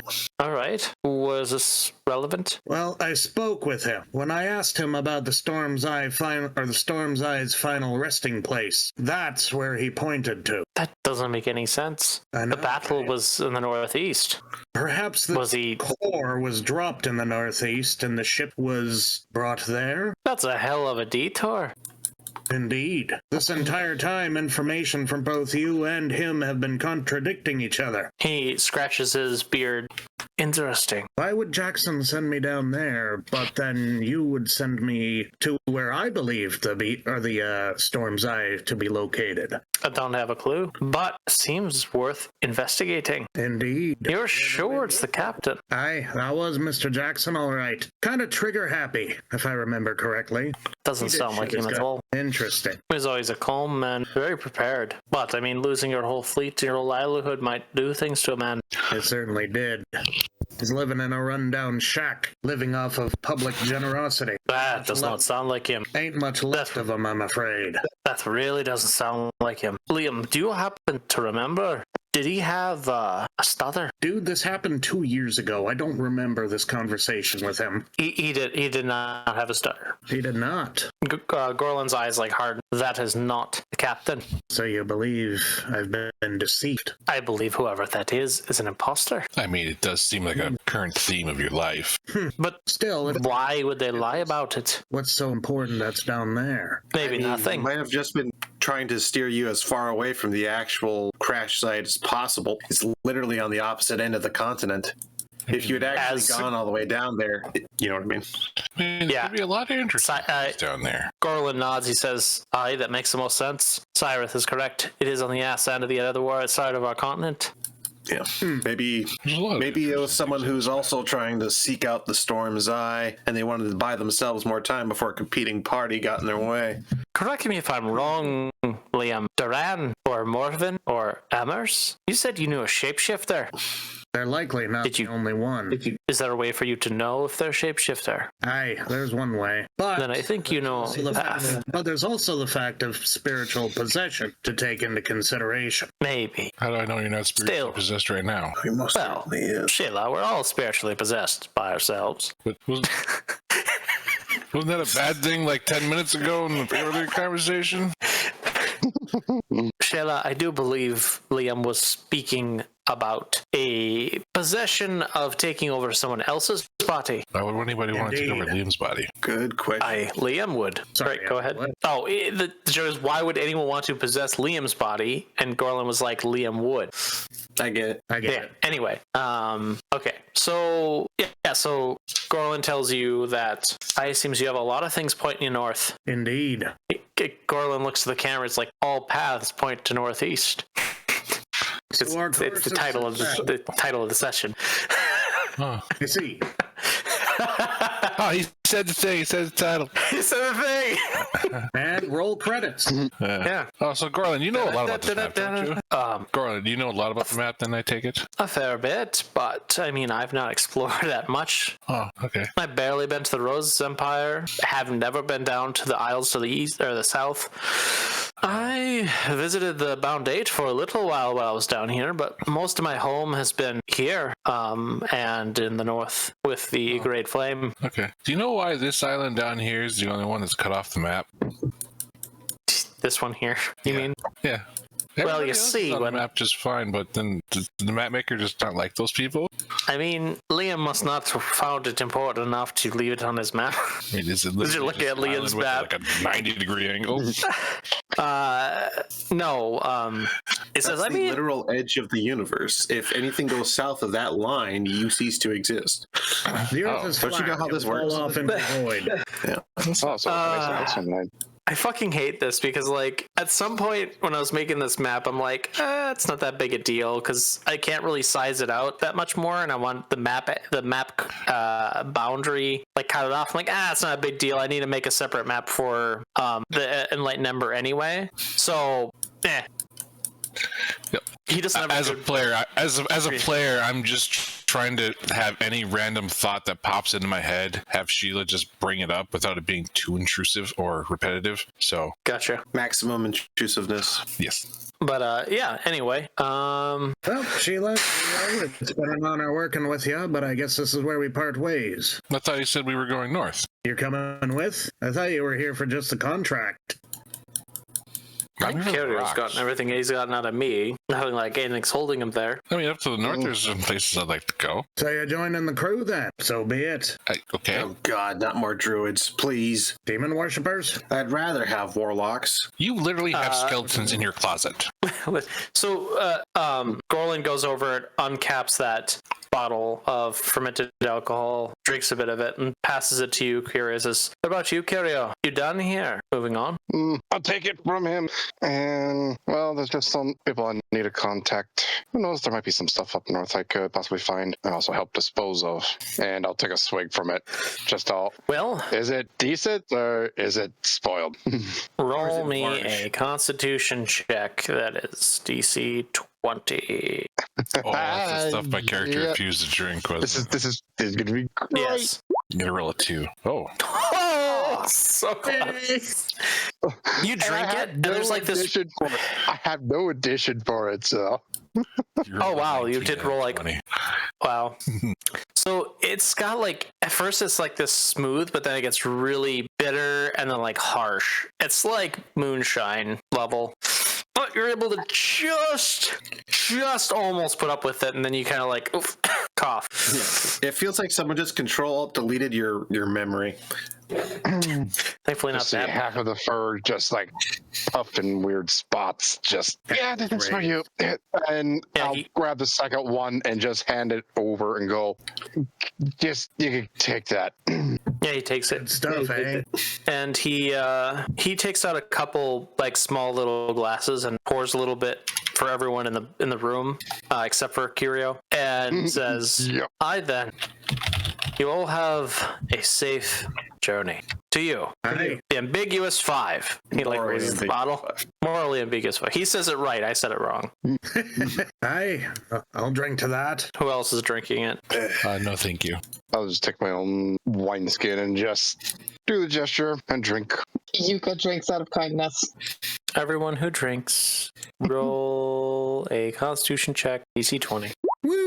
Liam, you are unaffected. Hey. Yuka's unaffected.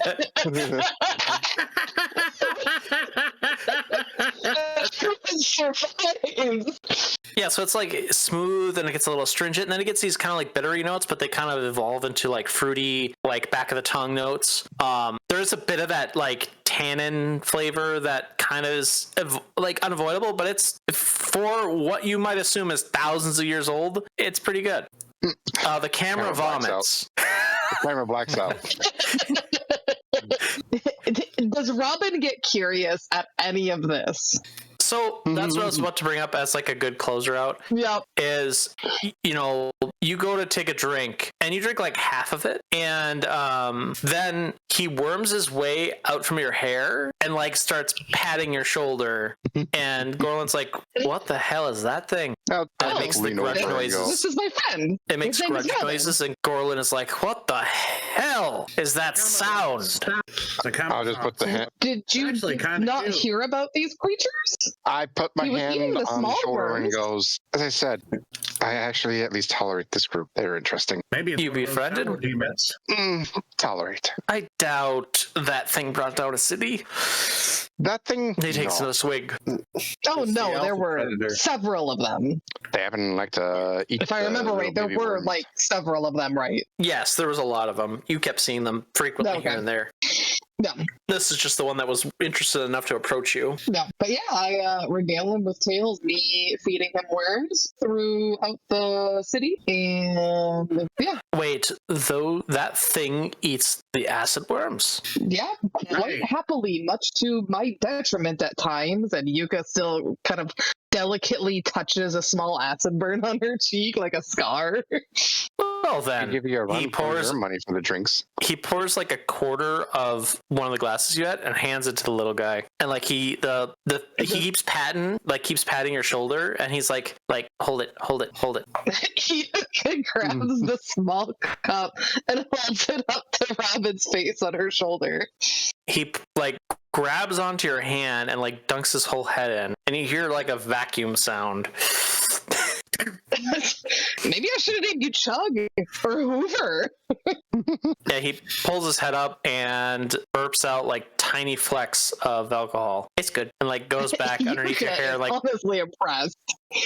and like pokes his head out just slightly, like it's just the snout is like poking out of your hair. And you see him sniffing every once in a while. A taste for the good stuff, eh? It's good. You hear grudge He noise certainly like has very silently. In case. Actually, I feel like Yuka would communicate that, you know, he says it, he thinks it's good. I think he's got a good taste. I have to take Anyway, this from in a separate container from him. are you all planning on heading out right away? Aye, as soon as possible. Probably good. I hear there's some political uproar happening in the Confederacy at the moment. Probably best you scoot along. Indeed.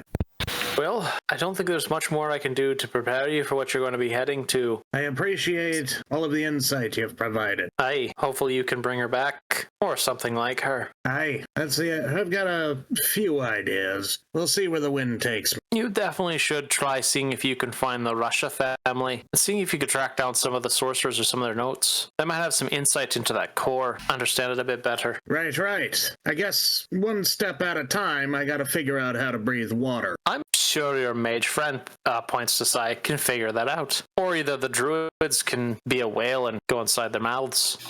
We'll figure it out. Usually do. Well, Kirio, Sheila, it's been a fantastic working with you. Same to you, Liam, Cydrith, Yuka. I hope your trails lead you somewhere less wet and safe. But I have work to get to and apprentices to teach. So, get out. All right, He laughs use and my takes a swig. adamantine stuff.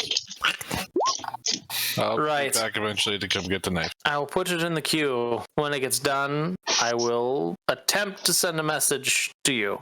You know how to at least contact me. I should at least be still around during that time. That's a good point. Will do. Just Stick find me the a biggest curio. rock that you can find the biggest rock you can. When you're done, lean up real close and just whisper my name, and I'll know it's done. Or I could You know the method. contact you in a month. I just look at him and just, just let us know. I'll use Yeah. your method. Prove me wrong. I dare you. Okay. Fine, Shayla. I'll do all three methods. See what works. Anyway, so you guys pack up. You take your 200 platinum apiece, except for Liam. And Liam, you have that compass. Just put Storm's Eye compass. And Shayla, you got your Ion Stone. And Kira, you got your ring. And you Bag guys, of rocks. yeah, you guys head out. We're gonna say there was a day or so that where you guys spent time in town, just recuperating and getting supplies, because you're gonna need to walk out of the city limits limits again, so you could do wind walk. Do you guys have a preference? Are you going to try and walk out of the city's like ward limits over the mountains, which would be the shortest path, but probably the most treacherous? Or are you just going to head back out the east towards Requiem? Well, if we head out towards the east by Requiem, we're going to have to get through any United Rose patrols. Yeah, exactly. They do have a sort of pseudo embassy there. Yeah, it's we are like over here. Epperside. Yeah. Yeah, you're in Okerseps right now. You could go through the mountains. You know that the ward ends at the top of the mountains. So I'm okay with going through the mountains, but then again, I have the boots of the Winterlands.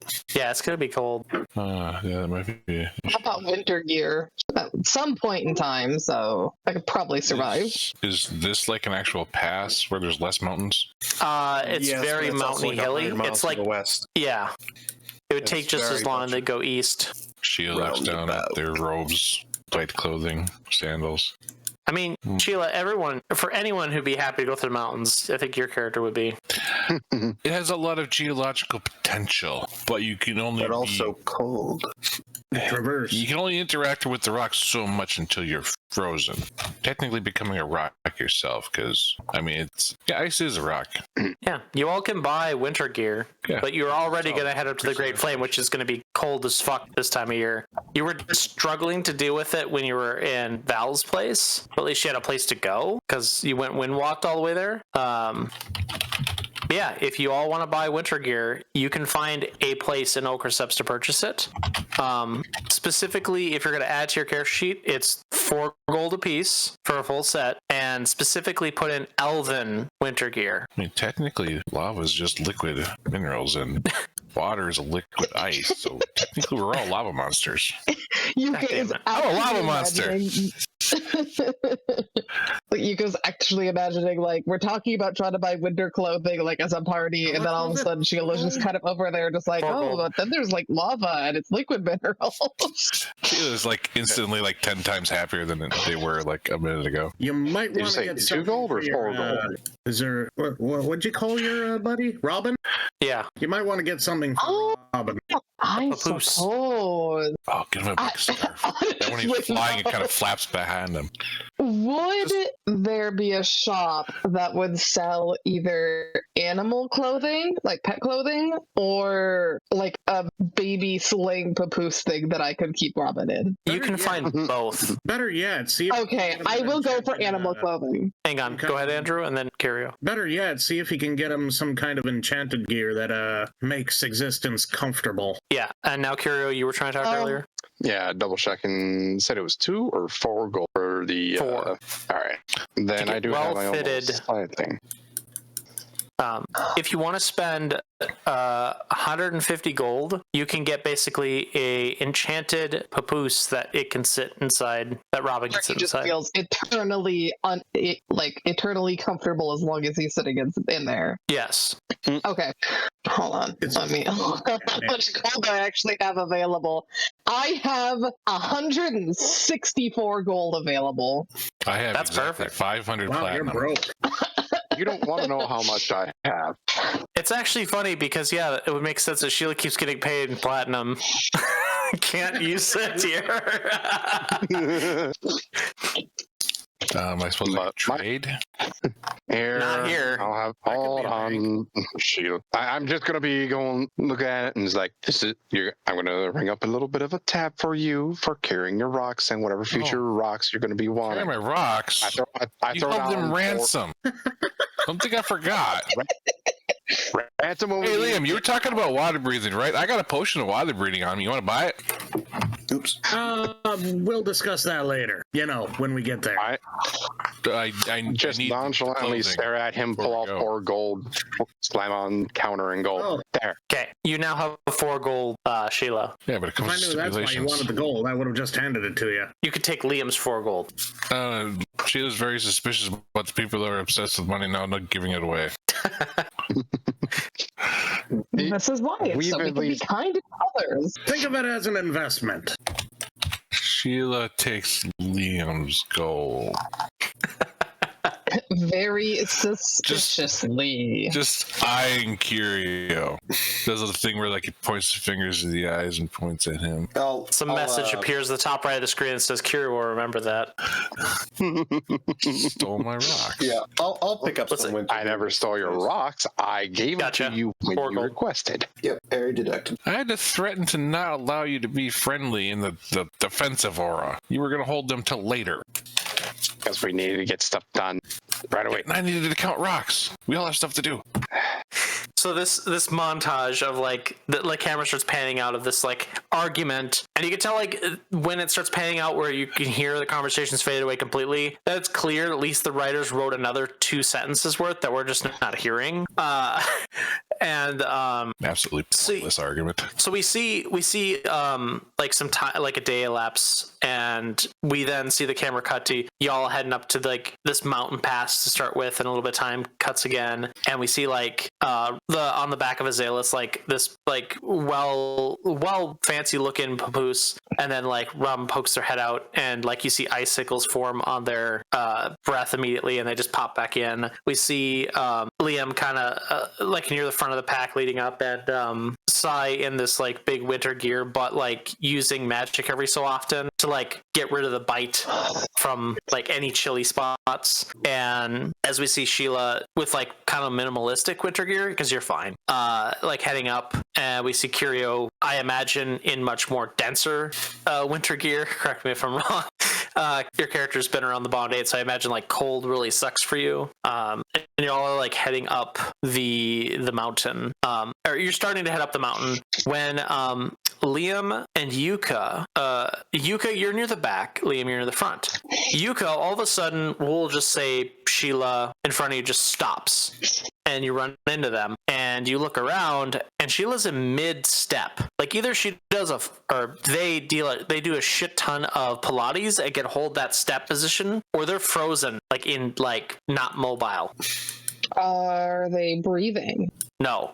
And Liam, you walk for a bit when you kind of like notice like all the like the crackling of snow. Prince just like it's only yours. So you turn and you see the column of people, your friends, your crew, have stopped moving.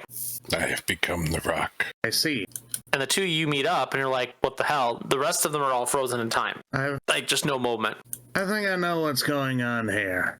And so it's Yuka and Liam that are not frozen. Yeah, and a snowdrift starts working its way up, and it starts collating into around a tree. Then that tree outspits a kind of feminine style looking person that is coated in snow, and they kind of shake it off. Liam, you've met her. This is Ashera. There she is, the mother of Verdance herself. And she walks out of the snow and says, Liam, Yuka, it's so good to see you.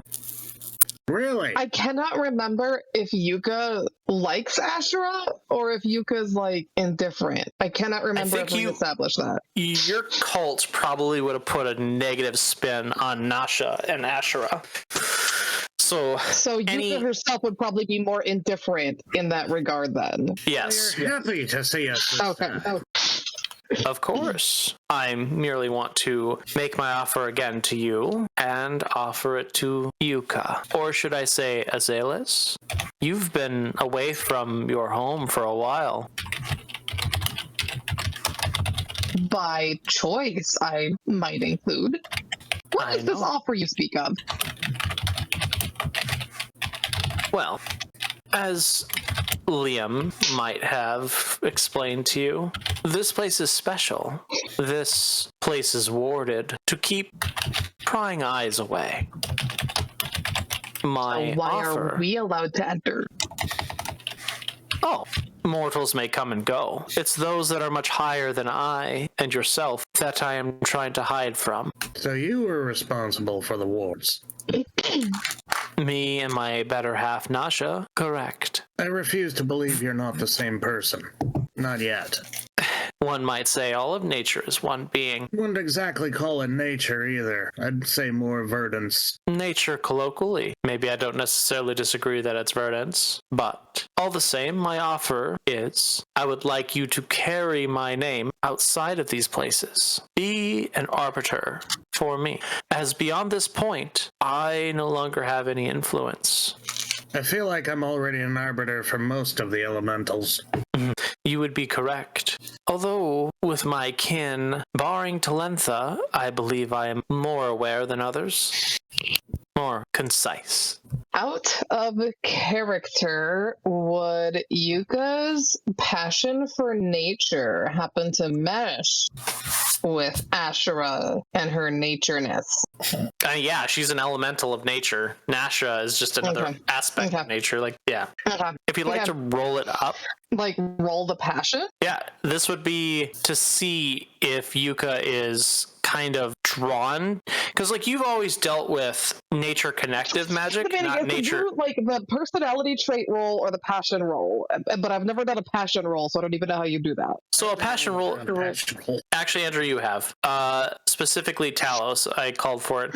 So it's something I'm still working on, but basically how you want to look at the difference between personality traits and passions. So passions is something your character is. If it's something that is related to your character's passion, you can just roll it. The only negative to this is if you fail enough times, unless it's your set determination, it reduces to the point of being like removed. And that's supposed to be character development of, you're very passionate in this. This is a way for you to generate a little tiny bit of XP, but mostly inspiration. So this is character development. And if you lose a passion, there's a reason and a character development of why. So say you were to roll your passion right now and it failed, means your connection to nature is maybe lessening because you see Ashura and Nasha as manipulative forces, and maybe nature isn't as freeing as you thought.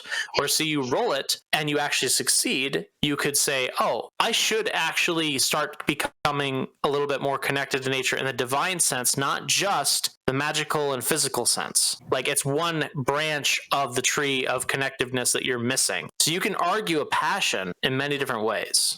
So passions are a way for you to generate inspiration. Personality traits are more for developing XP. Okay. So I guess I'll go ahead and roll a passion. What am I rolling? You just roll. Let me pull up the sheet. So basically, you roll a d20 and you add your positive. So it'd be love of nature +2, and you are looking for when picking your passion. The thresholds for failure and success are as follows. And that one is a critical failure, no inspiration, and the passion drops a step on its strength. If the passion is at -2, you lose the passion. 2 to 9, they're failure, no inspiration. A 10 to 19, a success, you gain inspiration, and critical success, you gain inspiration. You gain advantage in all rolls involving your passion for the next 24 hours. So you just roll a d20 +2. Hey, pretty good. Okay. So you gain an inspiration, and your character is now you are now going to accept, at least temporarily, Ashura's divine gift. Okay, so with this, I'm accepting Ashura's quest to spread her name. Yes. Too. Okay. Yes. Another interesting use for passions is that if you feel like I can't really fit my character in, or I don't have a goal, rolling on passions kind of allows the GM or the player to create division or origin with how your character plays. Oh, I have this love of nature and this thing I'm really involved with, and then you basically are given a minor side quest that doesn't give you XP, it just gives you something for your character to now do. Okay. Also, that's checked, so that means you get 1 XP as well. No XP, no hell deal. Yeah. Say that again, Franco? I was just saying, no XP, no deal. You want me to go on a quest? Better get XP for it. We could roll the passions check. So anyway, so Liam, it's clear. It's you look over at Yuka, and you kind of see a flame. You see a general connection, and you're not surprised by that, I assume, correct? No. But she looks over, nods, and then looks at you and says, "Well." I grab the necklace she gave me and puts it up on display. I think I've already made a deal with you. And besides, you already know my soul belongs to another. I'll drop your name every now and then. Right. I was hoping for more of a commitment. something you Easterners call devotion, but I understand. I'll take what I can get, and it seems like I have found a follower on this mountain top, where I expected to walk away alone. So I'm already ahead. Just because I refuse to commit doesn't mean we can't be friends. Oh, of course, Liam. Like I said, our paths are more than enough to commit.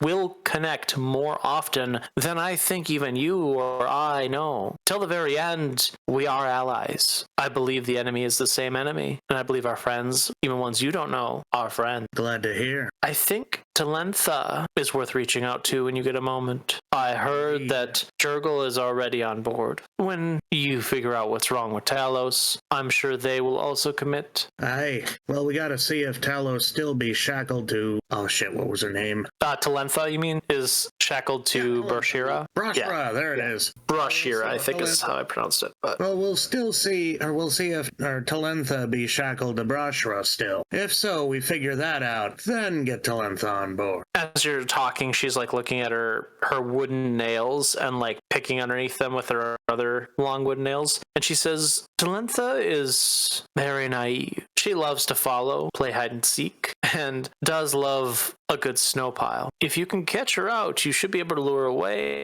maybe even convince her to come towards the ward. That might protect her, assuming Brashira is not paying attention. Till then, I'll have to keep my conversations careful around her. Yes, that is important. Talentha is naive.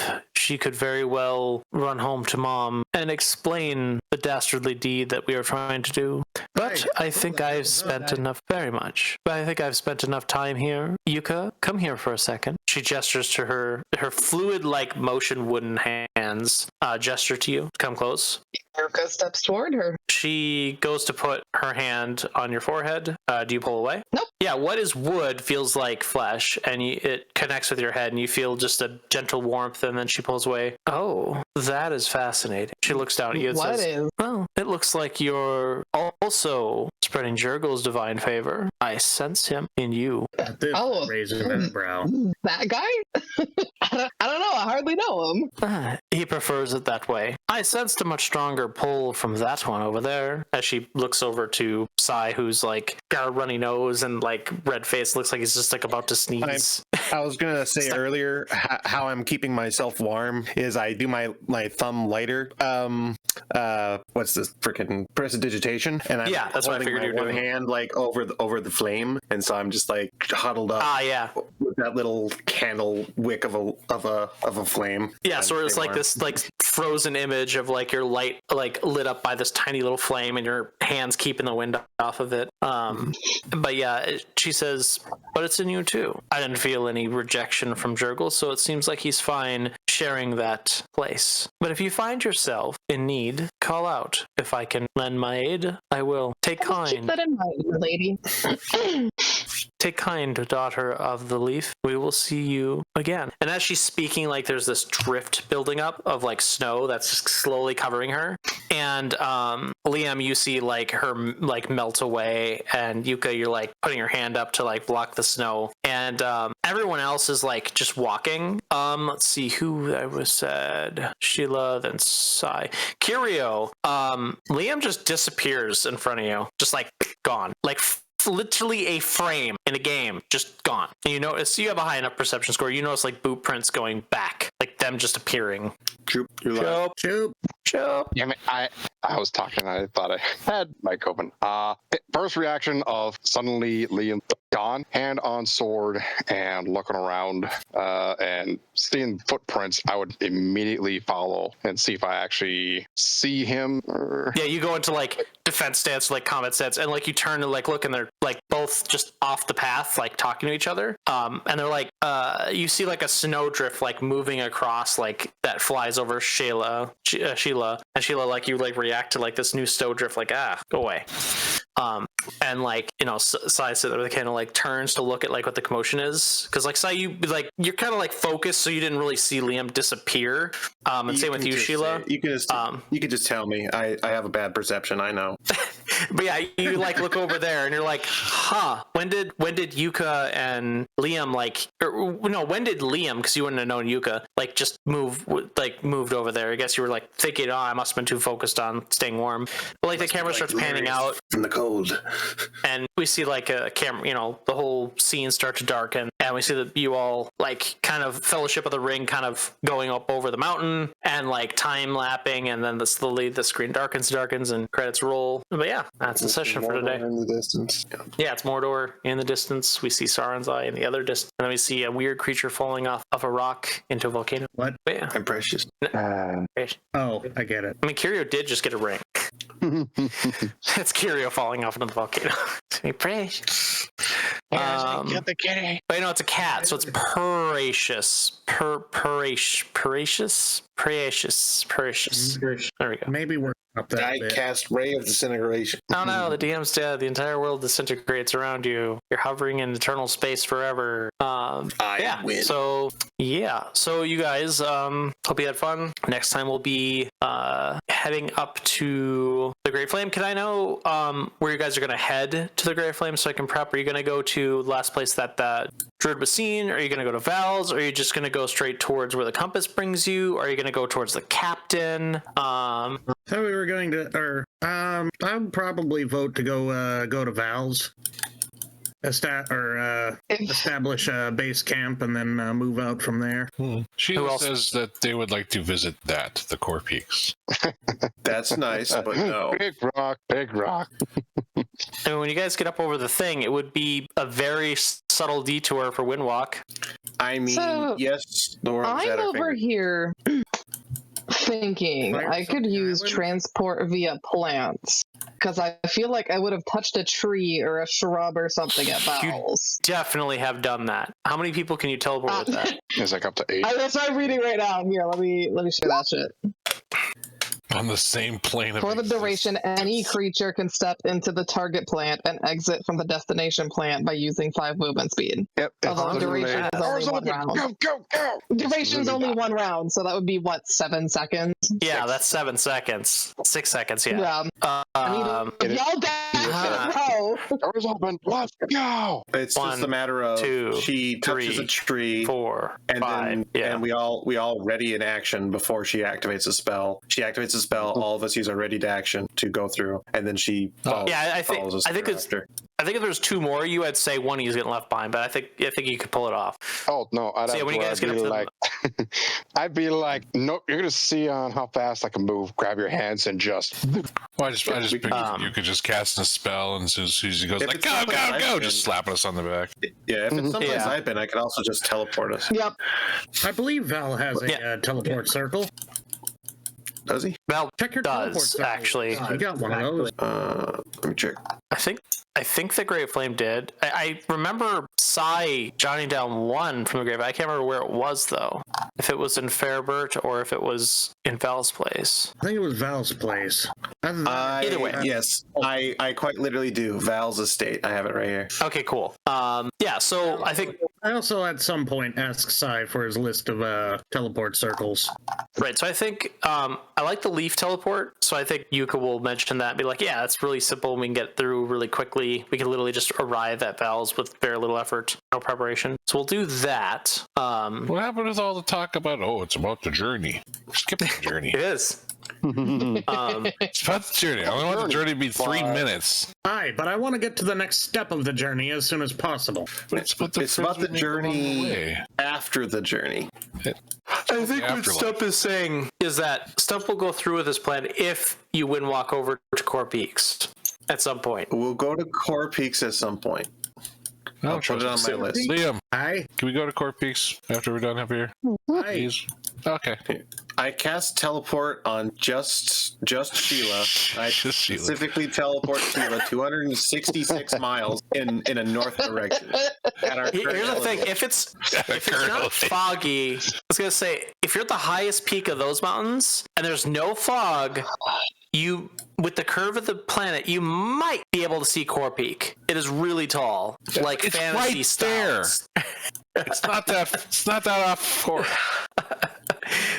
Yeah, I think with this curvature, it might be seeable. Oh, I don't How know. about we don't go to Core Peaks? Why? Why? Because that's where the dwarves live, and they're Well, crazy. they don't live on the fucking mountain. They live under the mountain. Doesn't mean they don't It's have still some their mountain territory. there. I mean, if somebody's walking their roof, you'd notice. Jesus I don't know, Christ. an awfully thick roof.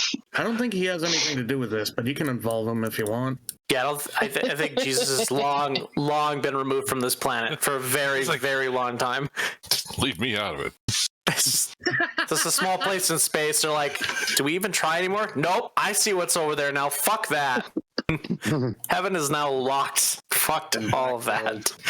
Heaven is. Have you seen their internet history? God, nothing but furry porn. There's a lot of porn. Yeah. Anyway, so y'all are gonna go to Val's place. We're gonna leaf walk there, leaf teleport there, and cool.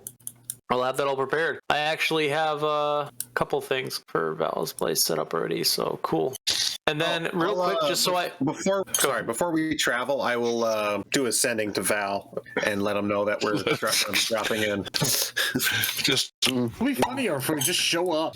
do you what do you send to him? Well, so at some point in time, I'm assuming we're all like sitting around like discussing how we're going to travel there, and then Yeah. Yuka goes, I could just teleport us there via plants, or whatever she says. It's like we go into a tree and we pop out of other tree. We're there, and we all just agree that this isn't madness. And I go, all right, cool. I'll just send him a message cast the about spell. look behind you. I'll put like my finger to my temple, and I'll imagine Val, and affect the spell. Once I realize it's working, go, Val, this is Sai. We're coming to your neck of the woods soon, quite literally. Message. What's the situation in your area these days? We get a cut to. What time of day is it? We'll say it's morning, so it's probably. Oh no, it'd be the same. It'd be like an hour off. It's probably midday-ish, unless it took a really long time to climb the mountain. I suppose it probably took a day to climb the mountain. It takes quite a few. It takes a day or so to climb the mountain. Yeah. Okay. But anyway, so you send a message to Val early in the morning, and Val responds back to you immediately. Says, "Oh, this is fascinating. Hi, Sai. Things are good. Irakor's father came, and I don't think there's enough. Wait, is this the one where they keep sending, or is it like a 25-word limit? There is a word 25? limit, but it's I think it's 25. generous. Sending. Yeah, that should have a word limit. I send a short message. I don't. 5 words or less. The creature hears the message in its mind and recognizes you as its sender, and it can answer in a like manner immediately. The spell enables creatures with intelligence scores of at least 1 to understand the meaning of your message. You can send the message across any distance, even to other planes of existence, but if the target is on a different plane, there's a 5% chance the message does not arrive. So I send a 25-word message. They can send back. Yeah, they can send back a 25-word message. Val sends Val back. Oh, yeah, he's not gonna. Hi. This is neat. Would he say neat? I don't know if he'd say, but neat. He'd have a fancy word. Oh, that's interesting. This is I literally keep sending prepared at all times, and I almost never cast it. So I'm going to cast it when something happens that is somewhat relevant for its use. 1, 2, 3, 4, 5, 6, 7, 8, 9, 10. These are good. Barg is good. You didn't name the Omer, right? It was just Omer. Was that? No, I don't think I named it. I didn't really ask him. Good. 10, 11, 12, 13, 14, 15, 16. What other pets? Was it sheep, right? Sheep, good. Good. Oh, let's see. I had a kobold 17, slave I 18, 19. adopted. We have yeah. wolf companion. I forget what the kobold's name was. Omer. Tasik. Oh, Task, yeah. So 1, 2, 3, 4, 5, 6, 7, 8, We got 9, 10, God, 11, I can't remember 12, her name. 13. The big female warrior that I was friends with. Yeah, Tower. Yeah. Tower is good. Oh, and that's the message. Okay, I was gonna say you'd probably also try to mention the whatever pastry he's eating in the morning is exceptionally good. Right, and that was he was about to say like, oh, and I had like this fantastic pastry, and oh, by the way, Ira Cora's dad showed up and like just doesn't realize that it's ended. So yeah, it says, oh hi, this is fantastic. Right, things are good. Varg is good. Omer is good. Tasik is good. Tower is good. Oh, and ... That's what you get back, Sai. Okay. But yeah, so and then real quick, just so I know, you guys are gonna go to Val's, and then depending on what happens there, you're either gonna go towards the captain to find the druid, or go towards the compass, correct? Yes. Okay, cool. Talk to the druid, then we'll go to the compass. Well, you don't know where the druid is. Find druid, The then talk druid to was, him. last time the druid was just sitting down on Val's doorstep. You do remember. I was trying to not say anything. Seems quite content with staying at Val's place. God damn it. I made you roll because you didn't remember, and then here you did remember. I mean, yeah, I didn't forget that encounter. Yeah, you're the only one who, knows that druid's name was Tassus. Val doesn't even know. Val doesn't even know it's a druid. Yeah, I mentioned this before. A long time ago, I made Stump roll for it. Failed. Another time he rolled for it. Horribly failed. Rolled for it again. Failed. I'm like, fuck it. Val just does not notice this shit. Just does not notice. Yeah, because any type of humanoid traits that he might exhibit, he already anthropomorphizes onto already animals, so he wouldn't notice anyways. Yeah, it works out really good. But anyway, that's the session. Hope you all had fun. Which is why I replied ambiguously when he mentioned that there was a druid up there, and because I failed my memory check to remember the person's name, I answered ambiguously, "Oh yeah, I know of one that's up there. Maybe they know him." Okay, cool. Yeah. So you played that very well. I actually legit thought that you forgot. No, I knew about the druid. Okay. All right then. It was the druid. Full GM, Right. Get an XP. Yeah, I think everyone did really good role playing today. We're gonna say 2 XP for everyone. Yay, XP. My only reason for living. All right, I need to. Oh, by the way, I have all 4 of the potions of healing. There's the different sizes. So potion of healing is just 1 die 4. Potion of lesser healing is die 3 or die 2. I can't remember. Oh yeah, it's die 2, then die 3, then die 4. But yeah. So hope you all had fun. We will be playing again on the. Try to open up my calendar. On the 7th of February. So hope to see you all there. We're getting really close to Liam's arc, Fulcrum, and then we're gonna swap over to probably. I have something planned for Sai, and then a little bit for Yuka. Then we're gonna switch back to Liam, and then we're gonna be quickly racing towards. There's gonna be an in-game time jump, but otherwise. You all will get to quickly start getting towards the end of the campaign. Nice. Gotcha. So yeah, it is late though. Michelle, if you want to stop the recording. Y'all have a fantastic night. Hope you had fun.